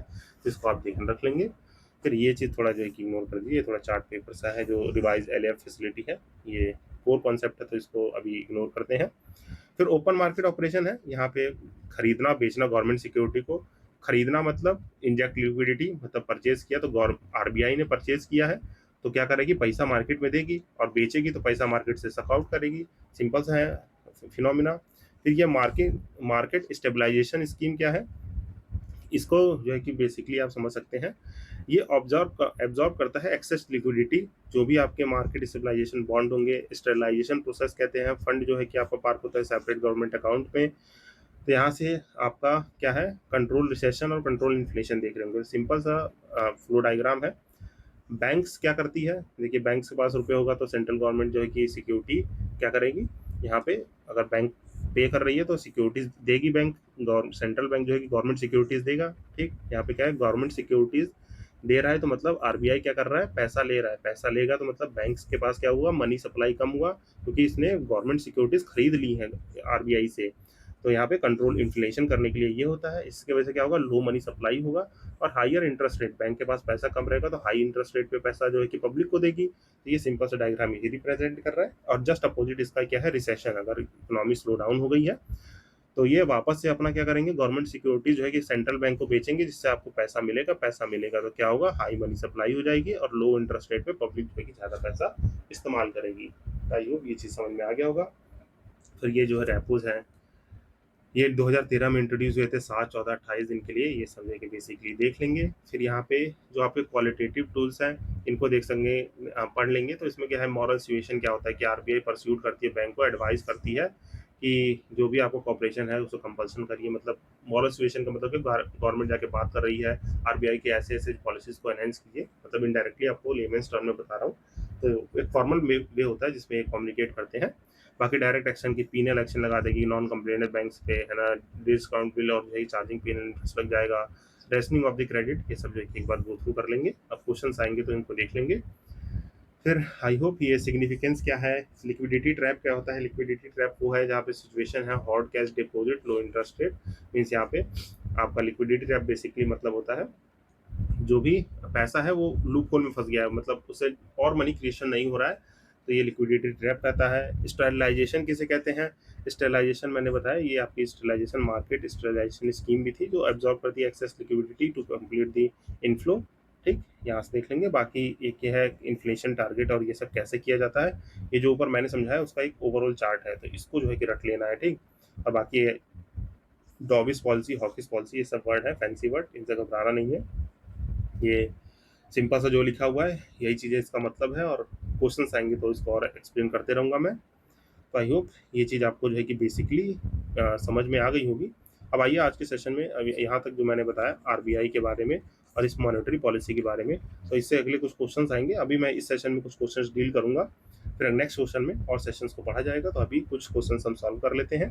सो let's begin with the question number first. So पहला क्वेश्चन देखेंगे। यहाँ पे पहला क्वेश्चन क्या कह रहा है कि स्टेटमेंट दी हुई है दो, आपसे पूछा क्या गया है, जो ये इंफ्रास्ट्रक्चर इन्वेस्टमेंट ट्रस्ट है। अब कहेंगे सर आपने ऊपर इतने दो से, मतलब पहले सेशन और इस सेशन में जो है कि नोट्स पढ़ा है, एक वर्ड आया ही नहीं। तो मैंने क्या बताया था गाइस कि यहाँ पे मनी मार्केट और फाइनेंशियल मार्केट, मैंने आपको पहले सेशन में बताया था, इनके बहुत सारे कंपोनेंट्स हैं।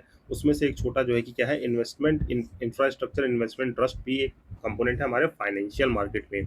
अब इन सबको पढ़ने के लिए आपको पूरा मॉड्यूल पढ़ना पड़ेगा। मैंने आपको बेसिक नोट्स जो होते हैं, कोर कॉन्सेप्ट नोट्स हैं, वो प्रोवाइड कराए हैं।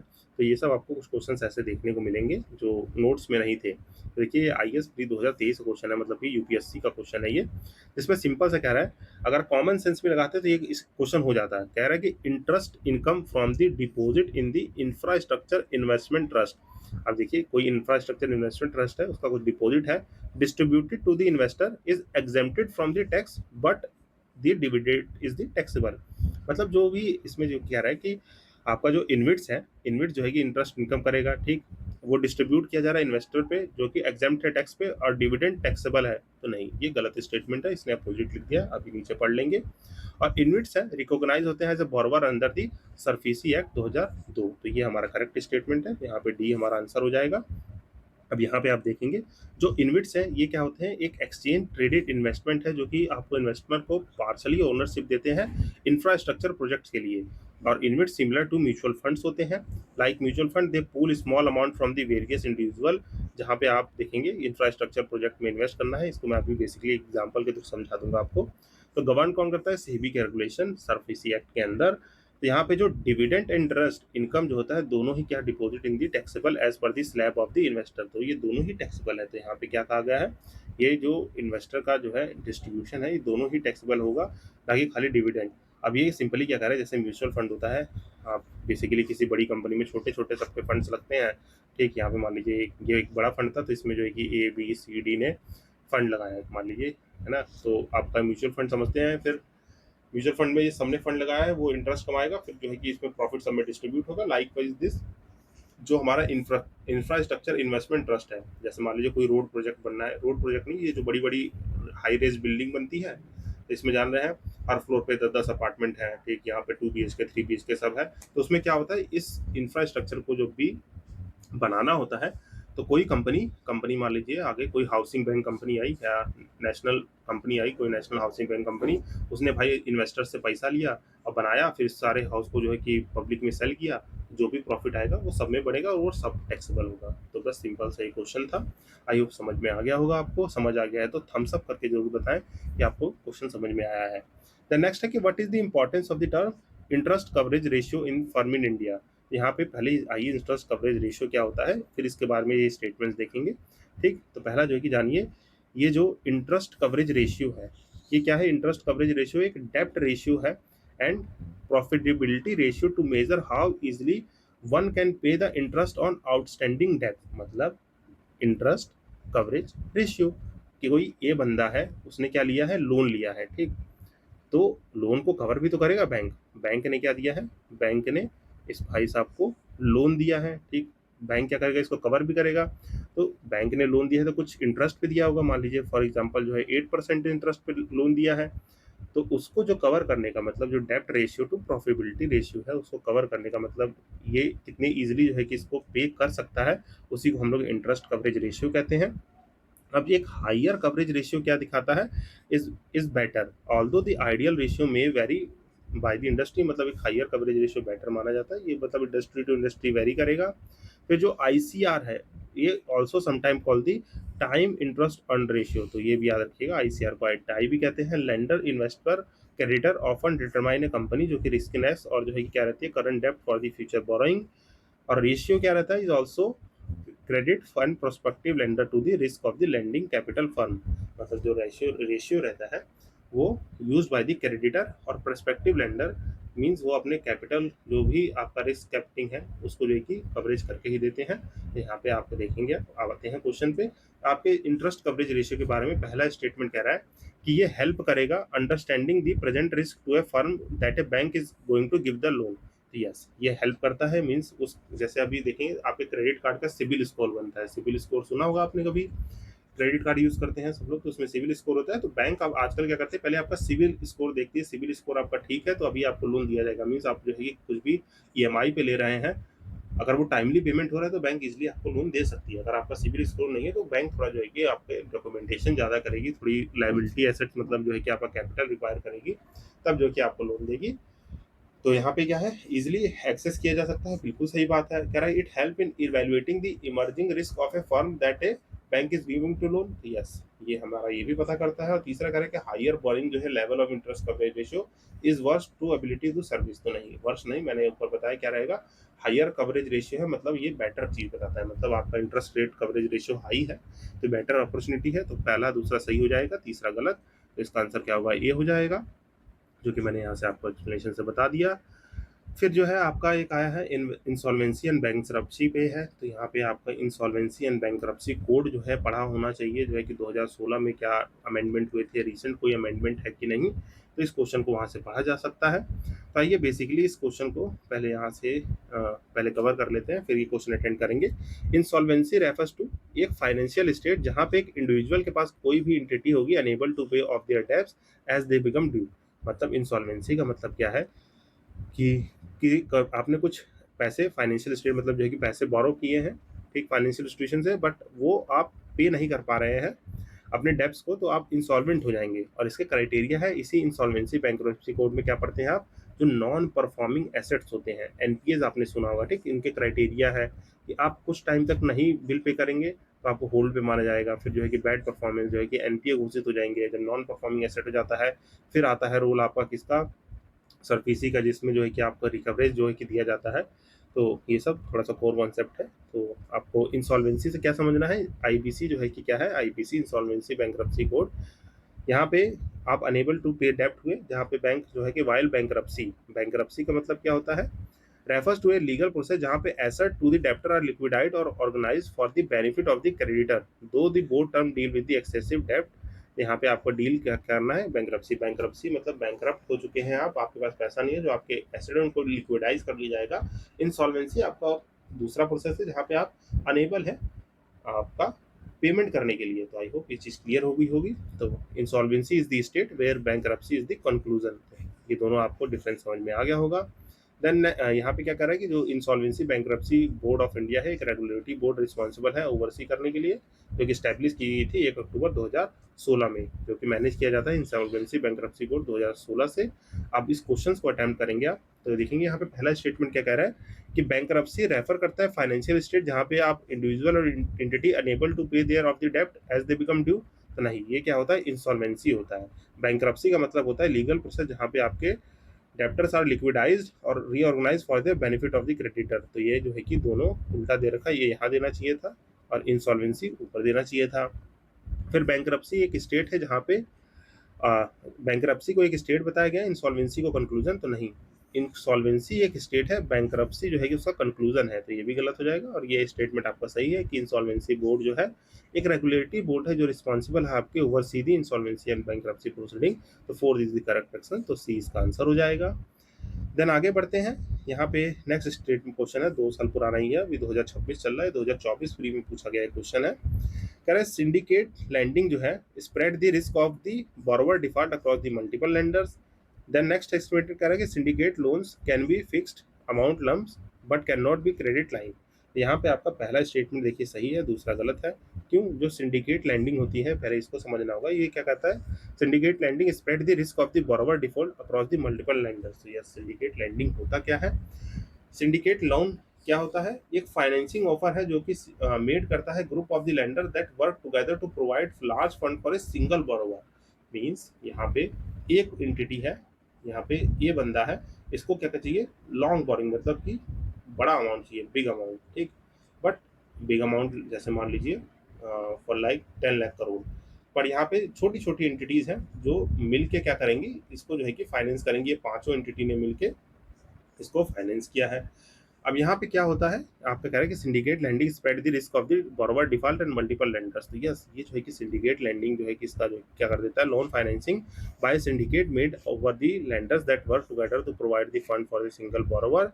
जो बोरो है can be corporation, large project, sovereign government, और लोन में involve a fix amount of fund, credit line, combination of two each, जहाँ पे सिंडिकेट कंट्रीब्यूट करता है part of loan and they will share the lending risk. और जो main goal होता है सिंडिकेट लैंडिंग का क्या होता है, spread the risk of the borrower default across the multiple lenders institution such age pension fund, hedge fund.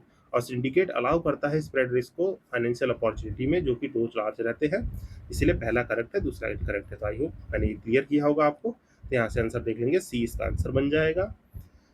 Then next question देखते हैं। कह रहा है कि पर्पज ऑफ दी, क्या पूछ रहा है हमसे, what was the purpose of the inter creditor agreement signed by the Indian banks and the financial institution recently.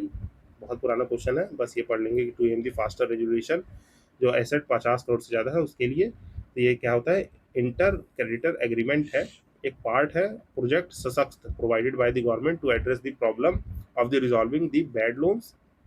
Bad loans को क्या करने, बैड लोन्स को जो है कि प्रॉब्लम थी, इसको सॉल्व करने के लिए सशक्त प्रोजेक्ट चलाया गया था, जिसमें आपके पोस्ट पेमेंट बैंक ये सब इंक्लूड थे। तो आईसीए क्या था, एक फास्ट ट्रैक प्रोसेस था रिजोल्यूशन के लिए। तो ये याद रख सकते हैं, पुराना क्वेश्चन है, but as of the 26 the resolution stress asset in India has shifted from the voluntary project Sashakt model towards a mandatory. ठीक है, अभी जो है कि वॉलंटरी था, मैंडेटरी कर दिया गया, harmonise regulatory framework led by the RBI और इंसॉल्वेंसी बैंक्रप्सी कोर्ट। तो इसको आप ब्रीफली याद रख सकते हैं।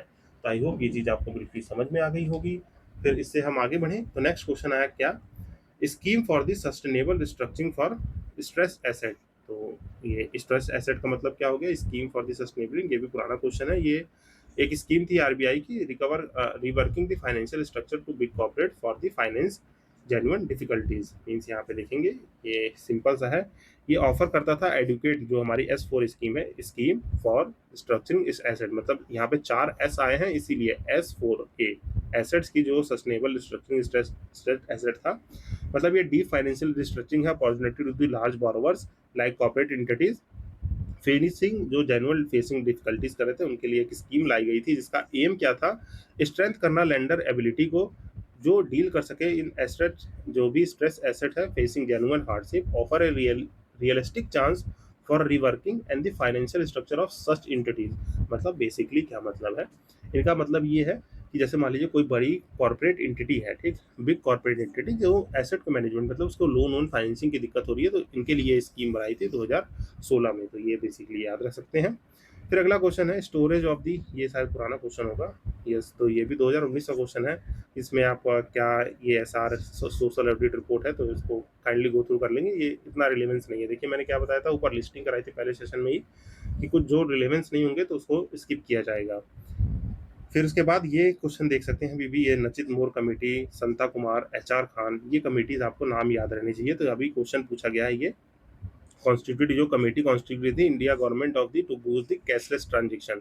जो यूपीआई वाली चीज़ थी वो कौन थी, नीरज कुमार कमेटी, मतलब यूपीआई जैसी चीज़ें हो गई, ये सब कौन सी कमेटी थी, Neeraj Kumar Gupta committee, constituted by the government of India and the RBI for the cashless transaction और रिड्यूस करना इसमें, जहाँ पे डीमोनेटाइजेशन ऑफ द नवंबर 2016, और यहाँ पे फॉर्म किया था ये committee head bye NITI Aayog. ये सब याद रखेंगे, तो कैशलेस ट्रांजेक्शन के लिए अप्रोचेबल थी, तो यहाँ पे इसको याद रखेंगे। बाकी नचित मोर ये सब जो है कि आपका होमवर्क है, आगे भी आएंगे तो कर लेंगे इसको, ठीक है, तो इसको याद रखना है।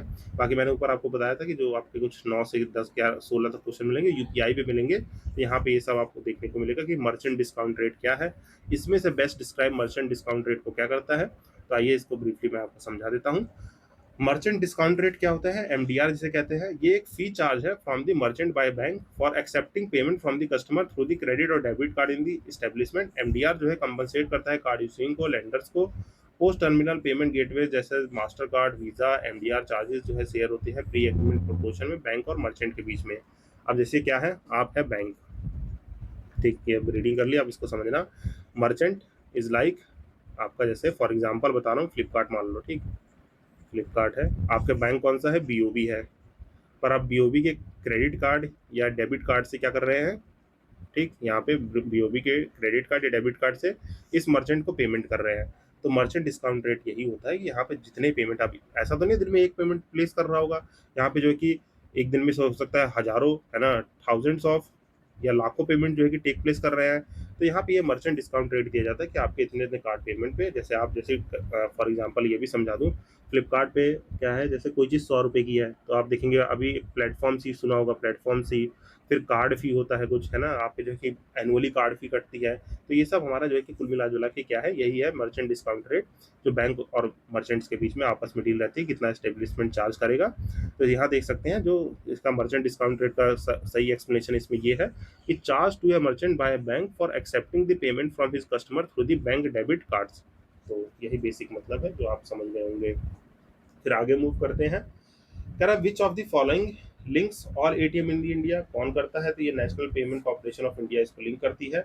इसको यहाँ से पढ़ लेना है, क्या एक्ट है, एनपीसीआई जो है यही आपके यूपीआई बनाया है और ये सब चीज़ें मैनेज यही करती है। फिर कह रहा है कि एनपीसीआई है help in promoting the financial inclusion, बिल्कुल सही बात है। और कह रहा है एनपीसीआई लॉन्च रुपए और जो है कि एक पेमेंट स्कीम है, तो यस रुपए क्रेडिट कार्ड ये सब जो है कि हमारे एनपीसीआई का इनिशिएटिव है, तो याद रखना इसी का ही है। नहीं तो पहले जो है कि मेस्ट्रो कार्ड आते थे, वीज़ा कार्ड्स आते थे, जो सबके बस की बात नहीं थी, एक मतलब चार्जेस और ये सब काफ़ी चीज़ें थी। रुपए कार्ड जो है कि सिंपली एटीएम कार्ड जो आप देखते हैं अवेलेबली, इसी ने जो है कि सबसे ज़्यादा कार्ड चलन चलाया है, प्लास्टिक मनी सबसे ज़्यादा फेमस इसी हुई है। तो सी इसका आंसर हो जाएगा, यहाँ से पढ़ लेंगे, इसमें ऐसा कुछ चीज़ें हैं नहीं। फिर नेक्स्ट है यूनिफाइड पेमेंट जो सिस्टम जो है कि इम्प्लीमेंट क्या करना था, mobile wallets will not be necessary for the online payment. तो ये हमारा जरूरी है, यूपीआई पेमेंट ने आपके डायरेक्ट बैंक से जो है कि लिंक कर दिया और बैंक से जो है कि आपका डायरेक्ट पैसा कट जाएगा, आपको वॉलेट में मनी ऐड करने की जरूरत नहीं पड़ती है। अभी तो जो है कि यूपीआई लाइट भी आ गया है, इसका फंक्शन जानते हैं कि आप विदाउट नेट जो है पेमेंट करना है, जो सर्वर इशू होते हैं अपने वॉलेट में जो है कि आप मैक्सिमम जो है कि मिनिमम 500-2000 रुपये रख लीजिए और डायरेक्ट बिना पिन के पेमेंट चला जाएगा। तो ये सब कुछ फीचर्स हैं जो आपको याद रखना है। 2025 में पूछा गया कि इनमें से कौन कौन सी कंट्री यूपीआई एक्सेप्ट करती है, यहाँ पे 3 कंट्रीज करती हैं, ये इजी क्वेश्चंस है तो इसको देख लेंगे, करंट ओरिएंटेड रहता है। तो अभी देखेंगे 5 कंट्रीज जो है कि क्या है, therefore among this countries only 3, इन 5 में से यूनाइटेड अरब, फ्रांस, सिंगापुर जो है कि एक्सेप्ट करती है। और 2026 अभी क्या चल रहा है, आज सितंबर आने वाला है, ये आज क्या है 26 अगस्त है, ठीक। अभी सितंबर में अभी कुछ डील्स और हो रही है तो इसको अपडेट कर लीजिएगा। 26 सितंबर के बाद अगर कोई करंट अफेयर आ रहा है इससे रिलेटेड तो you must update your self, ठीक। यहाँ पे क्या करना है ना, अपने आप को अपडेट कर लेना है। फिर आरटीजीएस और नेफ्ट में डिफरेंस पूछा गया है, तो देख सिंपली आइए समझते हैं। कह रहा है कि real time gross transaction RTGS का ये होता है, नेफ्ट जो होता है नेशनल इलेक्ट्रॉनिक ट्रांजिशन है, ऐसी कुछ फुल फॉर्म है guys, if I am not wrong. यहाँ पे फुल फॉर्म लिखा हुआ है कि नहीं, तो काइंडली आप जो है कि कमेंट में जाके बताएंगे कि इसकी फुल फॉर्म क्या है। आप ये क्वेश्चन देखते हैं, कह रहा आरटीजीएस है सेटलमेंट टाइम इज इंस्टेंटियस, और जो है कि नेफ्ट क्या है, take some time to reflect the payment. क्या इस स्टेटमेंट गलत है? यस, ये सही है। आरटीजीएस जो है कि आपकी 2 लाख तक की पेमेंट को तुरंत जो है क्या करता है, रिफ्लेक्ट कर देता है, ठीक। और नेफ्ट में स्लॉट चलते हैं कि आफ्टर लंच, बिफोर लंच, ऐसे स्लॉट चलते हैं। तो ये स्टेटमेंट आपका करेक्ट है। सेकंड कह रहा है RTGS customer is charge for the inward transaction why not in the case of NEFT, तो ये स्टेटमेंट गलत है। ऑपरेटिंग आवर ऑफ आरटीजीएस जो है रेस्ट्रिक्टेड होते हैं on certain days, while NEFT के लिए तो नहीं, तो ये भी गलत है आपका।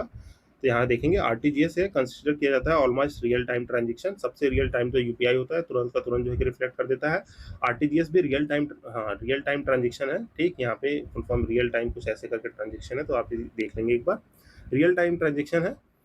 नेफ्ट जो है कि आपका बैच बेस्ड है, मीन्स आपके जो है कि जैसे मान लीजिए 1 PM पे लंच हो रहा है तो 9 से 12 का बैच होगा, ठीक। ये आपका रिफ्लेक्ट करेगा 3 से 4 के बीच में, तो ऐसे इसका जो है कि नेफ्ट का बैच चलता है। फिर कोई भी चार्ज नहीं रहते हैं आपके आरटीजीएस क्रेडिट पे, तो नेफ्ट पे जो है कि आपका क्या रहता है, यहाँ पे no charges levied on the either inward benefits NEFT transaction either, तो यहाँ पे दोनों पे ही कोई ऐसा चार्ज नहीं लिया जाता है। और ये क्या है, NEFT and RTGS both are the operating hours under the new 24/7 regime में काम करते हैं, तो यहाँ पे 24/7 घंटे काम होते हैं इनका, तो याद रखिएगा। जहाँ पे आपका स्टेटिंग है आरटीजीएस जो है रेस्ट्रिक्टेड रहेगा but NEFT hours not correct, तो ये इनकरेक्ट है। ताकि वो चीज़ क्लियर हो गई होगी। फिर कह रहा है कि डिजिटल रुपी के बारे में क्वेश्चन है कि सॉवरेन जो है currently issued by the RBI in the alignment of the monetary policy appears to be liability on the balance sheet of the RBI insured against the inflation very design freely convertible against the commercial money bank। मैंने आपको digital rupee जो CBDC पढ़ाया था उसी से related question है, तो आइए पहले सीबीडीसी के बारे में थोड़ा जानिए। जो आरबीआई और सेंट्रल बैंक डिजिटल करेंसी और डिजिटल रुपी, ये क्या है डिजिटल वेरिएंट के हमारे जो है कि जितने भी सीबीडीसी है डिजिटल रुपी है, डिजिटल फिजिकल वेरिएंट है करेंसी के, जो कि हमारे आरबीआई और गवर्नमेंट लॉन्च करती है। ये क्या है एक लीगल टेंडर है, ठीक, इन दी डिजिटल फॉर्म। ये sovereign paper currency but a different form में जो है कि इसको किया जाता है, exchangeable at the par with the existing currency rules, ठीक, इसको देख लेंगे। और बाकी जो फंक्शंस है कि हमारे सीबीडीसी इंक्लूड करता है क्या, sovereign currency issued by the government of India, appears a liability on the central bank and state, must be accepted as a medium of payment, legal tender और सेफ जो है कि सिटीजन्स के लिए है, फ्रीली कन्वर्टिबल है against the commercial bank money, fungible legal tender है for the holder not having the bank और accepted to the lower cost of the issuance. तो यहाँ पे आपके चाहती जो चार स्टेटमेंट सही है, तीसरा जो है कि गलत हो जाएगा कि digital rupee same as the physical rupee. तो ये आपको क्या कह रहा है, it is unsecured against the inflation very design, तो नहीं, ये अनस्योर नहीं होता है, तो ये स्टेटमेंट गलत है, बाकी तीन सही है। बाकी देखिए इस तरह के ये लंबे लंबे क्वेश्चन आते हैं गाइज, तो इससे जो है कि ज़्यादा परेशान नहीं होना है, ये चीज़ें स्मूथली जो है कि करते रहेंगे प्रैक्टिस तो आ जाएंगी। और इसके बाद देखिए अभी ये लंबे क्वेश्चन दिख रहे हैं, आगे जो है कि छोटे छोटे क्वेश्चन अभी हैं, तो डोंट वरी, यहाँ पे शुरू में कुछ लंबे क्वेश्चन हैं, इसके बाद तो फिर क्वेश्चन जानते हैं रिपीटेटिव बहुत हैं, तो उनको स्किप भी किया जा सकता है। ये मैंने आपको जो है कि ऊपर स्लॉट्स बता रखे हैं। तो नेक्स्ट क्वेश्चन देखते हैं, यहाँ पे हमसे पूछ रहा है कि सीबीडीसी के बारे में है, और यहाँ पे हमसे पूछा गया है क्या, it is possible to make payment in the digital currency without using US dollar और the SWIFT system. SWIFT system क्या होता है, जैसे आपकी कोई डॉलर में इनकम हो गई या यूरो में या पाउंड में, तो उसको आपको इंडियन रुपीज़ में करना है, तो आपके बैंक का एक स्विफ्ट कोड रहता है। आप जिस भी बैंक में रहेंगे या एरिया कह लीजिए, इस एरिया में जितने बैंक है इसका एक स्विफ्ट कोड रहेगा। उस स्विफ्ट कोड को ही जैसे आप ट्रांजेक्शन अप्लाई करेंगे इंटरनेशनल पेमेंट को कन्वर्ट करने के लिए, जैसे आपको ट्रांजेक्शन करना है, तो वो स्विफ्ट कोड जैसे ही आप अप्लाई करेंगे तो आपका जो है कि जो भी इंटरनेशनल पेमेंट होगा वो इंडियन रुपीज़ में आपके बैंक पे रिफ्लेक्ट कर जाएगा। तो कह रहा है कि it is possible to the payment of the digital currency without using US dollar और स्विफ्ट कोड। तो यस, तो ये इसके बिना किया जा सकता है, क्योंकि सीबीडीसी हमारे गवर्नमेंट ने ही लॉन्च किया है, तो इसके लिए स्विफ्ट कोड और यूएस डॉलर की जरूरत नहीं है।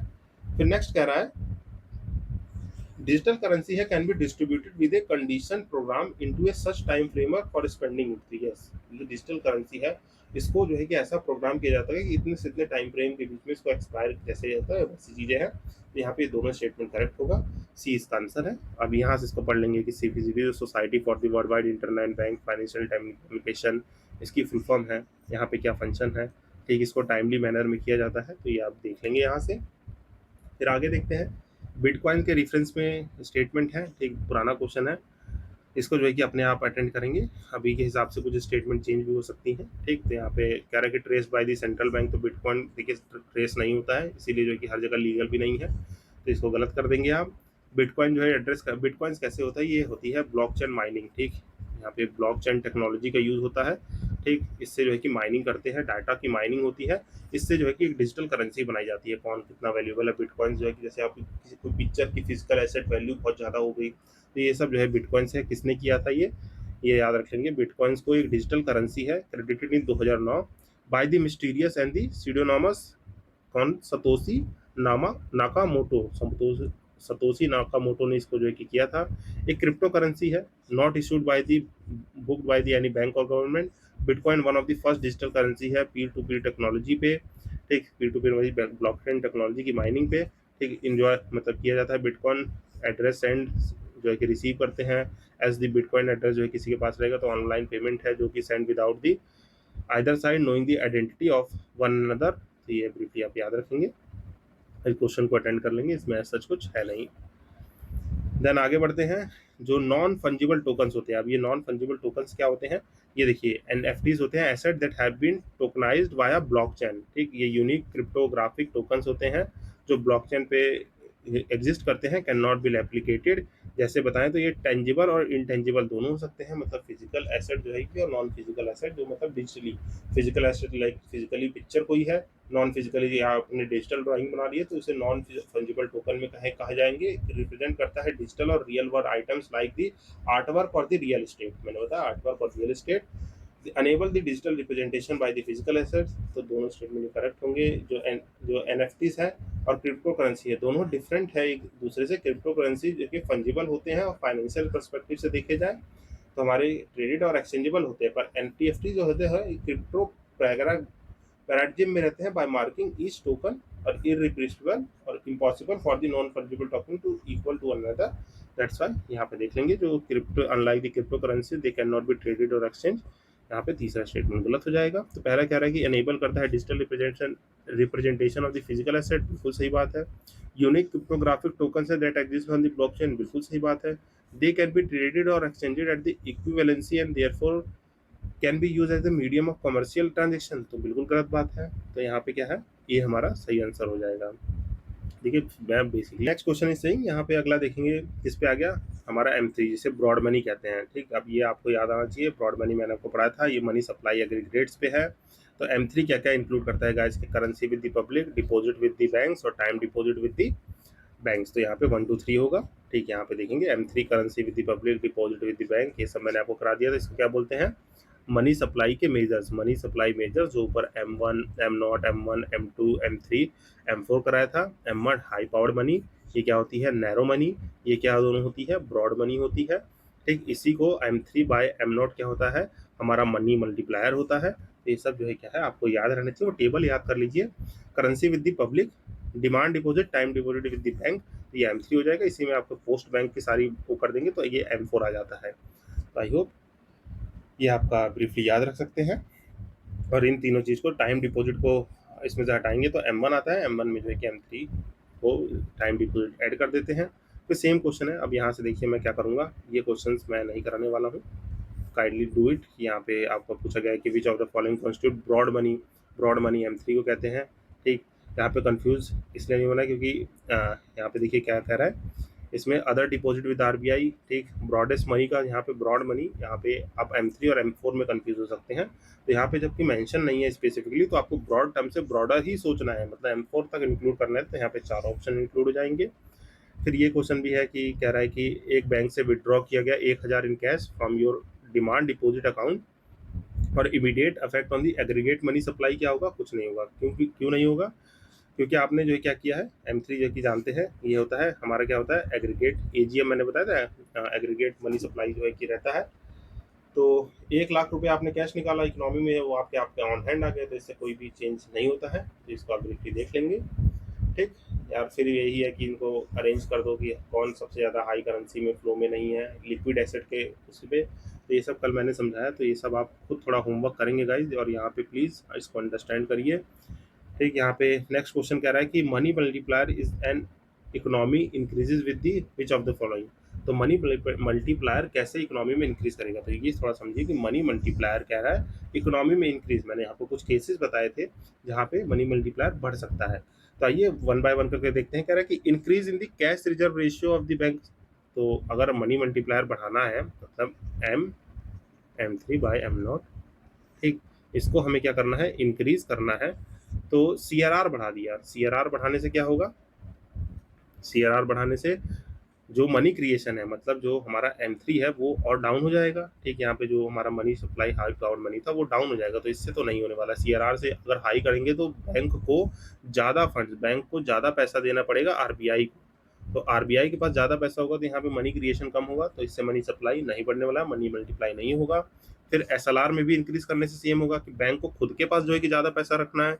यहाँ पे बैंक जो है कि ज़्यादा होल्ड करेगा, बैंक का जो है NTDL जो है बढ़ जाएगा, उसका जो है कि NTDL, तो ये भी नहीं होगा।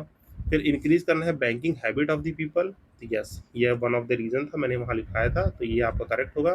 फिर पॉपुलेशन ऑफ द कंट्री से तो कोई रूल ही नहीं है, तो ये भी गलत हो जाएगा। तो यहाँ पे मनी मल्टीप्लायर बढ़ाने के लिए याद रखिए हाई पावर मतलब करेंसी इन द सर्कुलेशन, या जो है बैंकिंग क्रिएशन, यहाँ पे क्या है, क्रेडिट क्रिएशन और बैंकिंग सप्लाई के बढ़ाने से ही होगा। आपको दिखा भी देता हूँ ये सब लिंक कैसे करना है आपको। जस्ट ये सब जो नोट्स मैंने आपको पढ़ाए हैं इनको थोड़ा सा ध्यान देना। देखिए 1 मिनट, यहाँ पे क्या लिखा हुआ है, बैंकिंग हैबिट बढ़ा देना, financial inclusion, formalisation of the economy. ठीक, ये सब क्या है, ये कह रहा है कि रिड्यूस कैसे होगा, ये पॉइंट याद रहता है कि रिड्यूस कैसे होगा। यहाँ पे डिक्रीज करना है, इंक्रीज करेंगे तो क्या है, डिक्रीज हो रहा है। यहाँ पे डिक्रीज करते तो इंक्रीज होता, तो क्वेश्चन अपने आप जो है कि सॉल्व हो जाता। तो इन सब चीज़ों को आप ब्रीफली याद रख के कर सकते हैं। वापस नेक्स्ट क्वेश्चन पे आते हैं, जहाँ पे 1 मिनट गाइस, ये स्क्रोलिंग वाला पार्ट मुझे बड़ा वो लगता है। 1 मिनट, यहाँ कहाँ थे, यस। तो वापस यहाँ आ जाएंगे। ठीक, यहाँ हो गया ये। देन नेक्स्ट है, कह रहा है कि मनी मल्टीप्लायर क्या है, डिफाइंड एज, तो आपको पता है ब्रॉड मनी अपॉन में रिजर्व मनी, इसको जो है कि क्या कहते हैं हम लोग मनी मल्टीप्लायर। देखिए M3/M0 या M3/RM, ये अलग अलग जो है कि उससे किया जाता है, इसको आप देख लेंगे। ठीक, तो यहाँ पे ब्रॉड मनी अपॉन में रिजर्व मनी। ब्लैक मनी क्या है, ये इलीगल इनकम है upon which income tax is not paid, तो ब्लैक मनी कही जाती है। ठीक, नेक्स्ट क्वेश्चन देखेंगे, which of the following effects of the creation of the black money in India has been the main cause to worry, तो क्या main cause है, क्योंकि यहाँ पे लॉस ऑफ रेवेन्यू एक्सचेंज, मतलब जो हमारे स्टेट एक्सचेंजर, सॉरी, जो स्टेट एक्सचेंजर्स हैं, ये स्लिप ऑफ टंग हो जा रहा है, सॉरी फॉर दिस, तो यहाँ पे लॉस ऑफ रिवेन्यू रहता है जो भी हमारी स्टेट मशीनरीज है उनका, due to the tax evasion. Tax evasion मतलब टैक्स चोरी करना। ब्लैक मनी जैसे क्या है, यू कैन से, जैसे आपके जितने भी वेंडर्स हैं, अगर इनका फॉर्मलाइजेशन, मतलब यहाँ पे क्या है, डिजिटल लिटरेसी कम होने की वजह से क्या होगा, फॉर्मलाइजेशन ऑफ दी इकोनॉमी कम होगा, बैंकिंग नहीं होगी, मतलब इनकी बैंकिंग हैबिट्स जो है कि लो रहेंगी, तो एक तरह से क्या है, इनकी इनकम, मतलब एक वेंडर, कुछ कुछ वेंडर्स होते हैं जो लाखों रुपए महीने कमा रहे हैं, ठीक, इनका नेट प्रॉफिट अगर है तो इनके lakh rupees of the net profit है, जैसे सम ठेलाज ऑफ दी मोमोज वाला, तो ये हमारा डिजिटल पेमेंट है जिसकी वजह से थोड़ा आपका जो है कि चीज़ें बची हुई हैं। नहीं तो पहले क्या था, ये मान लीजिए कोई मोमो ठेले वाला 1 लाख रुपए महीने कमा रहा है, तो वो टैक्स स्लैब में आ जाता है, पर वो टैक्स नहीं दे पा रहा है, तो एक kind of the black money है कि यहाँ पे जो है कि टैक्स इवेजन, टैक्स चोरी हो जाता है। इसीलिए कैशलेस इकोनॉमी करने का फायदा ये है कि आपका गवर्नमेंट का टैक्स पे कम करने के बजाय भी ज़्यादा टैक्स आ रहा है, तो ये ब्रीफली आप याद रखेंगे, इसको होकर पढ़ लेंगे। यहाँ पे बहुत सारी कहानी लिखी हुई है, you can go through it. Then यहाँ पे ऑर्गेनाइजेशन है, सिंपल क्वेश्चन है, किस ऑर्गेनाइजेशन से क्या है, इसको मैच कर लेंगे, ये मैं बता चुका हूँ फाइनेंशियल में कि कौन सा किसका ऑर्गेनाइजेशन है, easy question, you can go through it. ठीक, यहाँ पे जो है कि कह रहा है कि which not stated the objective of the demonetisation in India, पुराना क्वेश्चन है बट यहाँ पे क्या ऑब्जेक्टिव नहीं था, increasing the GDP growth rate, तो ये हमारा ऑब्जेक्टिव नहीं था। बाकी टैक्स बेस को बढ़ाना, इंक्रीज करना डिजिटल मोड ऑफ ट्रांजेक्शन को, और रिड्यूस करना कैश इन इकोनॉमी को, तो यही आपका डीमोनेटाइजेशन का मेन काम था, जो भी हमारे 500 और 1000 के नोट जो है डीमोनेटाइज किए गए थे भाई और बहनों करके, तो वो ये ब्रीफली याद रखना है। Then paper currency was the first, जो है कि कब स्टार्ट हुई थी, 1682 में पेपर करेंसी जो है कि पहली बार मॉडर्न सेंस में देखें तो trace origin in the 18th century. ठीक, तो यहाँ पे जो है कि 1862 में जो है कि आपका यहाँ पे क्या है, 18th सेंचुरी में स्टार्ट हुई थी। Private bank as well as the semi government bank, bank of Bengal, bank of Bombay और मद्रास में, जहाँ पे प्रेसिडेंसीज बैंक कहे जाते थे, ये सब इन प्रेसिडेंसी बैंक्स कहे जाते थे। फिर अमंग दी अर्लीस्ट इशू जो है कि आपके क्या थे, हिंदुस्तान बैंक और ये सब जो है कि आपके बैंक्स थे, देख लेंगे जहाँ पे अर्लीस्ट किया गया, तो ये पढ़ लेंगे। यहाँ पे 1862 में हमारा पहली देखते हैं। फिर यहाँ पे जो रॉयल कमीशन थी on the Indian currency appointed, तो यहाँ पे रॉयल कमीशन कब अपॉइंट किया गया था, तो ये के चेयरमैन कौन थे, 1913 में अपॉइंट की गई थी, सर ऑस्टिन कैम्बर लिन जो है कि इसके जो है कि हेड थे, तो ये याद रखिएगा, ये नाम याद रख सकते हैं, 1930 में है। देन यहाँ पे नया पैसा कब क्या था, ये 1 जून 1964 में जो है कि इंट्रोड्यूस किया गया था। ठीक, डेसिमल सिस्टम जो फाइनेंस का था, first introduce on the 1 April 1957। फिर जो है कि the decimalisation of the Indian rupee जो है कि टेक प्लेस किया था यहाँ से यहाँ तक। फिर पैसा कॉल्ड द नया पैसा फ्रॉम 1 जून 1964, तो ये आप ब्रीफली याद रखेंगे। फिर डेसिमल कॉइनेज जो है कि पहली बार कभी इंट्रोड्यूस हुआ था, 1957 में।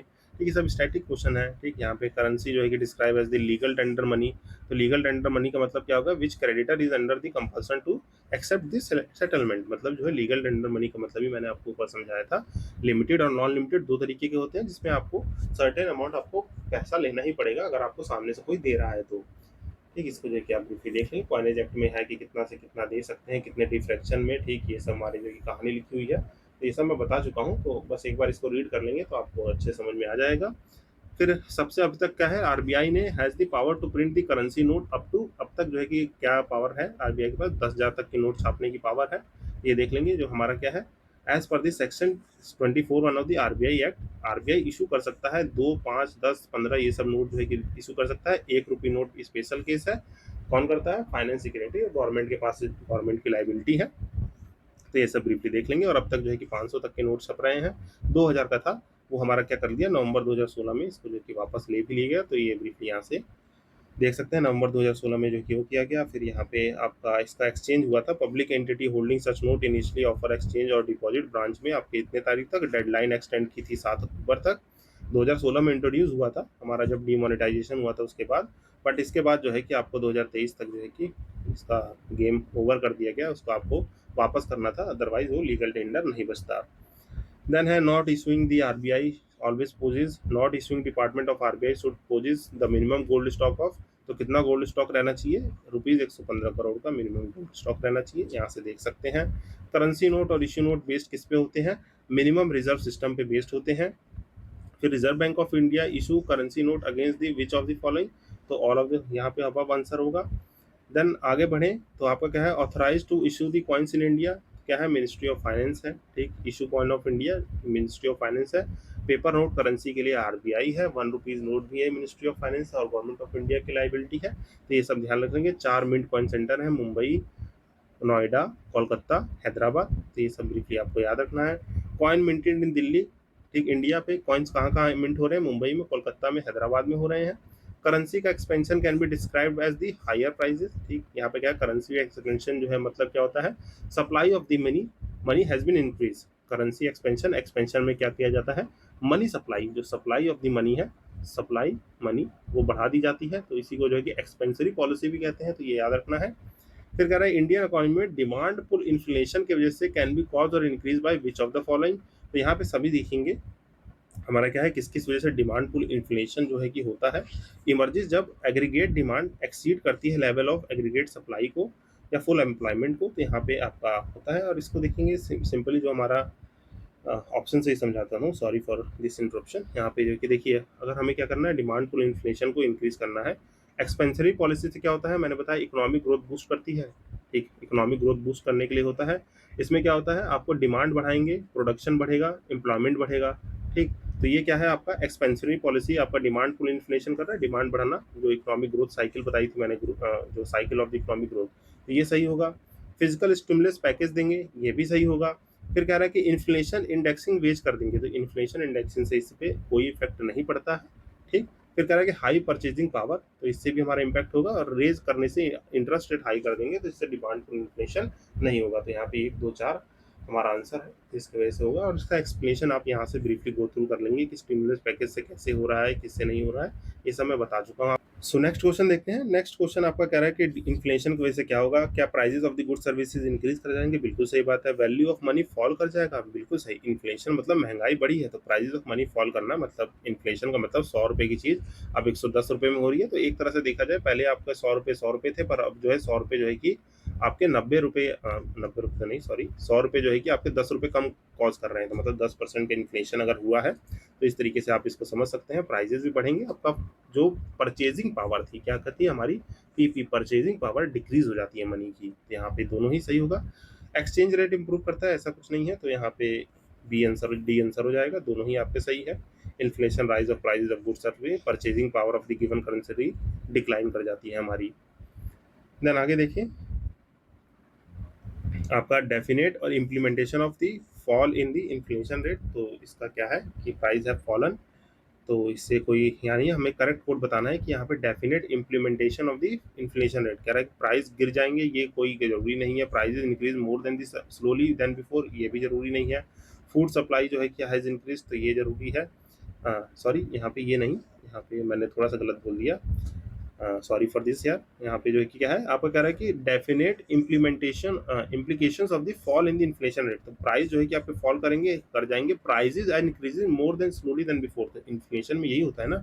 इन्फ्लेशन में क्या हो रहा है, आपके प्राइजेज जनरल जो है प्राइस से ज़्यादा बढ़ते हैं, तो ये स्टेटमेंट करेक्ट होगा। और यहाँ पे फूड सप्लाई इंक्रीज नहीं, फूड सप्लाई में इन्फ्लेशन आएगा तो घटेगा ही, और इंडस्ट्रियल स्टैग्नेशन होगा ऐसा भी नहीं है, तो यहाँ पे हमारा क्या हो जाएगा, सेकंड खाली करेक्ट है, जो इसका इम्प्लीमेंटेशन होगा कि यहाँ पे falling rate of the inflation means the prices are increasing more slowly than ever, मतलब क्या है, जो आपका डेफिनेट इम्प्लीमेशन है कि फॉल हो रहा है इन्फ्लेशन रेट में, मतलब मैंने आपको जो है कि जीडीपी वाले चैप्टर में भी समझाया था कि कोई चीज़ जैसे क्या है आपकी 100 की थी, फिर वो 110 की हुई, फिर क्या है 112 की हुई, यहाँ पे इन्फ्लेशन आया 112 की हुई, ठीक। पहले इन्फ्लेशन क्या था, 10% था, अब यहाँ से देखेंगे तो कुछ इसको यहाँ पे मान लीजिए ये 115 की हुई, तो ठीक यहाँ पे आपको जो है कि लगभग कितना परसेंट होगा, कुछ एक्स परसेंटेज होगा जो 10% से कम ही आएगा, मतलब यहाँ पे लगभग 6% के लगभग हुआ। फिर 112 से फिर भी जो है कि 116 रुपये की हो रही है, तो कुछ यहाँ पे लगभग 0.1% के लगभग हो गया। तो इन ये क्या है, implementation of the fall in inflation rate. Inflation rate slow होने का मतलब क्या है, प्राइस जरूरी नहीं है गिरे, प्राइस जो है कि पहले से जो है कि धीरे बढ़ रहे हैं, ये इसका मतलब है। फूड सप्लाई इंक्रीज जाए ऐसा कुछ नहीं है, इंडस्ट्रियल सेग्रेगेशन में रहेगी, तो ये यहाँ पे सिंपली लिखा हुआ है। इसको आप कॉमनली अब यहाँ से पढ़ेंगे तो 5% 4% होगा, तो ये सब आपको अब समझ में आ जाएगा। फिर कह रहा है कि following benefits of the most from the inflation. Inflation पे सबसे ज्यादा बेनिफिट किसको होता है, तो वो डेप्टर्स पे होता है। क्यों? क्योंकि ड्यू टू द इन्फ्लेशन क्या होगा, price of the good services जो है इंक्रीज कर जाएगी, और परचेजिंग पावर भी जो है कि आपका क्या करेगा, करेंसी का डिक्लाइन कर जाएगा। इन सिचुएशन में डिबेटर्स होते हैं वो एडवांटेज पाते हैं। कैसे? अब यहाँ से देखेंगे जो भी डिबेटर, प्रोड्यूसर, ट्रेडर्स हैं, अब ये हो कैसे रहा है, जनरली इन्फ्लेशन की वजह से क्या है, आपको महंगा देना पड़ रहा है। ठीक, अब मान लीजिए इन्फ्लेशन की वजह से पहले आपने कुछ स्टॉक फाइलिंग कर रखी थी, कोई चीज़ 100 की थी, आपने उसकी 10 यूनिट खरीद कर रख लिया, वो 1000 रुपये की है। अभी आप जो है कि बेचते तो एमआरपी 1000 रुपये मिलता, इन्फ्लेशन आ गया, वो चीज़ 100 से 110 की हो गई। अब ये जो है कि 110 की हुई, तो ये इसका मार्केट प्राइस क्या होगा, 110 का हो जाएगा। पर आप क्रेडिटर के लिए तो ये 10 रुपये महंगा हुआ है, पर दुकानदार के लिए तो ये जो है कि ओवरऑल जो है कि उसने 1000 का स्टॉक पाइल था, इसको क्या है, अब 1100 में बेचेगा तो इसको तो फायदा हो गया ना। यहाँ पे डिबेटर्स को फायदा हो जाता है। और यहाँ पे लिखा हुआ है बेनिफिट किसको किसको होता है, debater, producer, trader, farmer, changeable income groups, इनको बेनिफिट होता है। लॉस कैसे होता है, जो कंज्यूम कर रहे हैं, क्रेडिटर्स हैं, मनी लेंडर्स हैं, पेंशनर्स हैं, इनके क्या है, इंटरेस्ट रेट, ये सब जो है कि जितना मिलना चाहिए था उतना मिलेगा नहीं, जिसकी वजह से लॉस है। बाकी यहाँ पे पब्लिक इंक्रीज करेगा, पब्लिक सेविंग और एक्सपोर्ट क्या कर जाती है, डिक्रीज कर जाती है। एंड आई होप ये चीज़ आपको समझ में आ गई होगी। फिर आगे देखते हैं, इन्फ्लेशन बेनिफिशियल है to which of the following section, तो डिबेटर्स के लिए, जस्ट ऊपर बताया मैंने। फिर ये इन्फ्लेशन जो है बेनिफिट करता है डिबेटर्स को, और बेनिफिट द बॉन्ड होल्डर्स, तो नहीं, बॉन्ड होल्डर्स क्या है, ये गलत हो जाएगा, ये आपका सही है। बॉन्ड होल्डर्स में देखेंगे तो इसका एक जो भी इन्वेस्टमेंट बॉन्ड होते हैं और सिक्योरिटीज होते हैं, यहाँ पे इंटरेस्ट रेट पे रहता है। यहाँ पे देखेंगे ये एक डायग्राम होता है, इसको याद रखिएगा, बॉन्ड यील्ड का मतलब जो बॉन्ड प्राइस है, बॉन्ड प्राइस जो है आपका बॉन्ड यील्ड से कैसे डिपेंड करता है।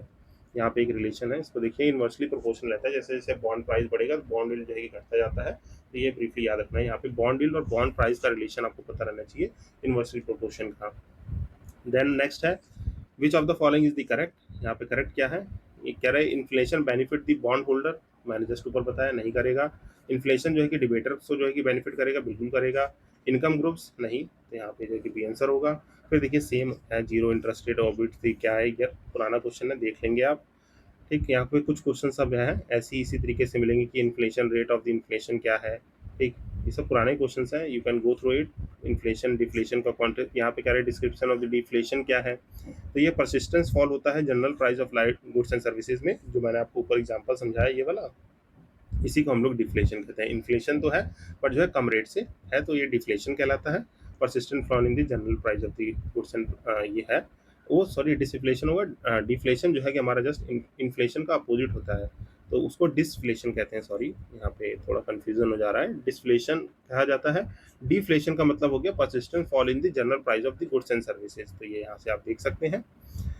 फिर यहाँ पे कह रहा है कि बेस इफेक्ट पे क्या है, rapid increase in the rate of the inflation sometimes attributed to the base effect. तो बेस इफेक्ट क्या होता है, इसको ब्रीफली जान लेंगे। बेस इफेक्ट है impact of the price levels on the previous year of the calculating inflation rate. तो base year आपको सिंपली सही पता है, बेस रेट हम बेस इफेक्ट कहते हैं। जो भी काइंड ऑफ स्टैटिक एनोनॉमी आई है कॉजेज द स्टीप हाइक और decline in the rise of price and price और price rise and fall because of the current prices, ये compare to the relative previous period.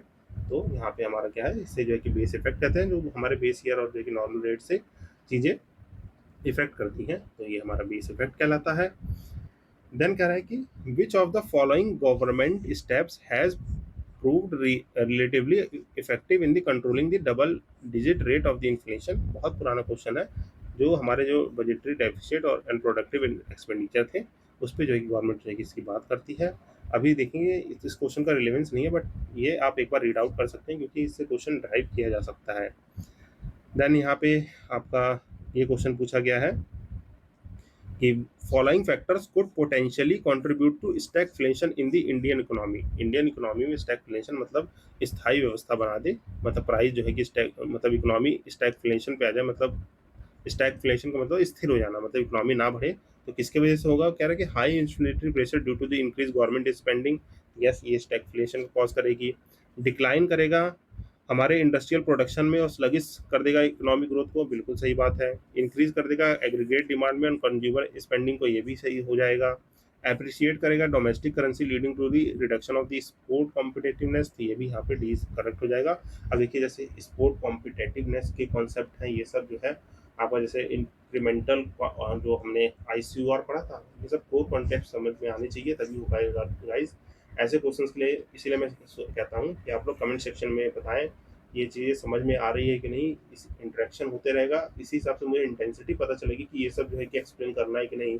कुछ लोग को समझ में आ रहा होगा, कुछ लोग को नहीं, तो आई होप इसके लिए आप कमेंट करेंगे। उसी हिसाब से मैंने देखिए इधर भी जो है कि सेशन का फेज भी स्लो कर दिया है, तो आप लोग कमेंट करके बताते रहिए और चीज़ें कंटिन्यू रहेंगी। बाकी अभी ये सब नेक्स्ट सेशन में करते हैं, क्योंकि यहाँ पे आई होप मुझे लगता है कि अभी एक दो लोग सेशन देखें तो मुझे भी फीडबैक मिलेगा कि इन सब चीज़ों को थोड़ा और डीप में जाके पढ़ाना है कि नहीं। सो यहाँ पे हम 53 क्वेश्चन पे एंड कर रहे हैं, ठीक। तो लेटर ऑन जो है कि यहाँ से स्टार्ट करेंगे। इसके बाद देखिए मैं कुछ कोर क्वेश्चन ही समझाऊंगा जो समझाने की जरूरत है, और जो पुराने क्वेश्चन हैं उनको स्किप किया जाएगा, क्योंकि इस चैप्टर को इफेक्टिवली कवर करना है। और मैंने बताया था क्लस्टर ऑफ क्वेश्चन मिल जाएंगे कि मतलब बहुत पुराने क्वेश्चन की ईज इंडेक्स क्या है, अभी के टाइम पे इंडेक्स का रूल क्या है, ये सब जो है करेंगे। और जो पुराने क्वेश्चन हैं इनको थोड़ा सा जो है इंटेंसिटी से स्किप करेंगे, क्योंकि इसमें क्वेश्चन है 400, तो यूजफुली सेशन को ड्राइव करेंगे। तो आई होप आज का सेशन आपको अच्छा लगा होगा। मिलते हैं अपने नेक्स्ट सेशन में। टिल देन आप ये सब अपनी प्लेलिस्ट है चैनल पे, जितने भी medieval modern history word mapping, ये सब आप देख के प्रिपरेशन को बूस्ट करेंगे। चैनल को जो है कि ज़्यादा से ज़्यादा लोगों को शेयर करेंगे। अगर सेशन पसंद आए तो आपको पता है लाइक शेयर करना है। मिलते हैं अपने नेक्स्ट सेशन में। Till then signing off this side Ashish Bhaskar. Happy learning.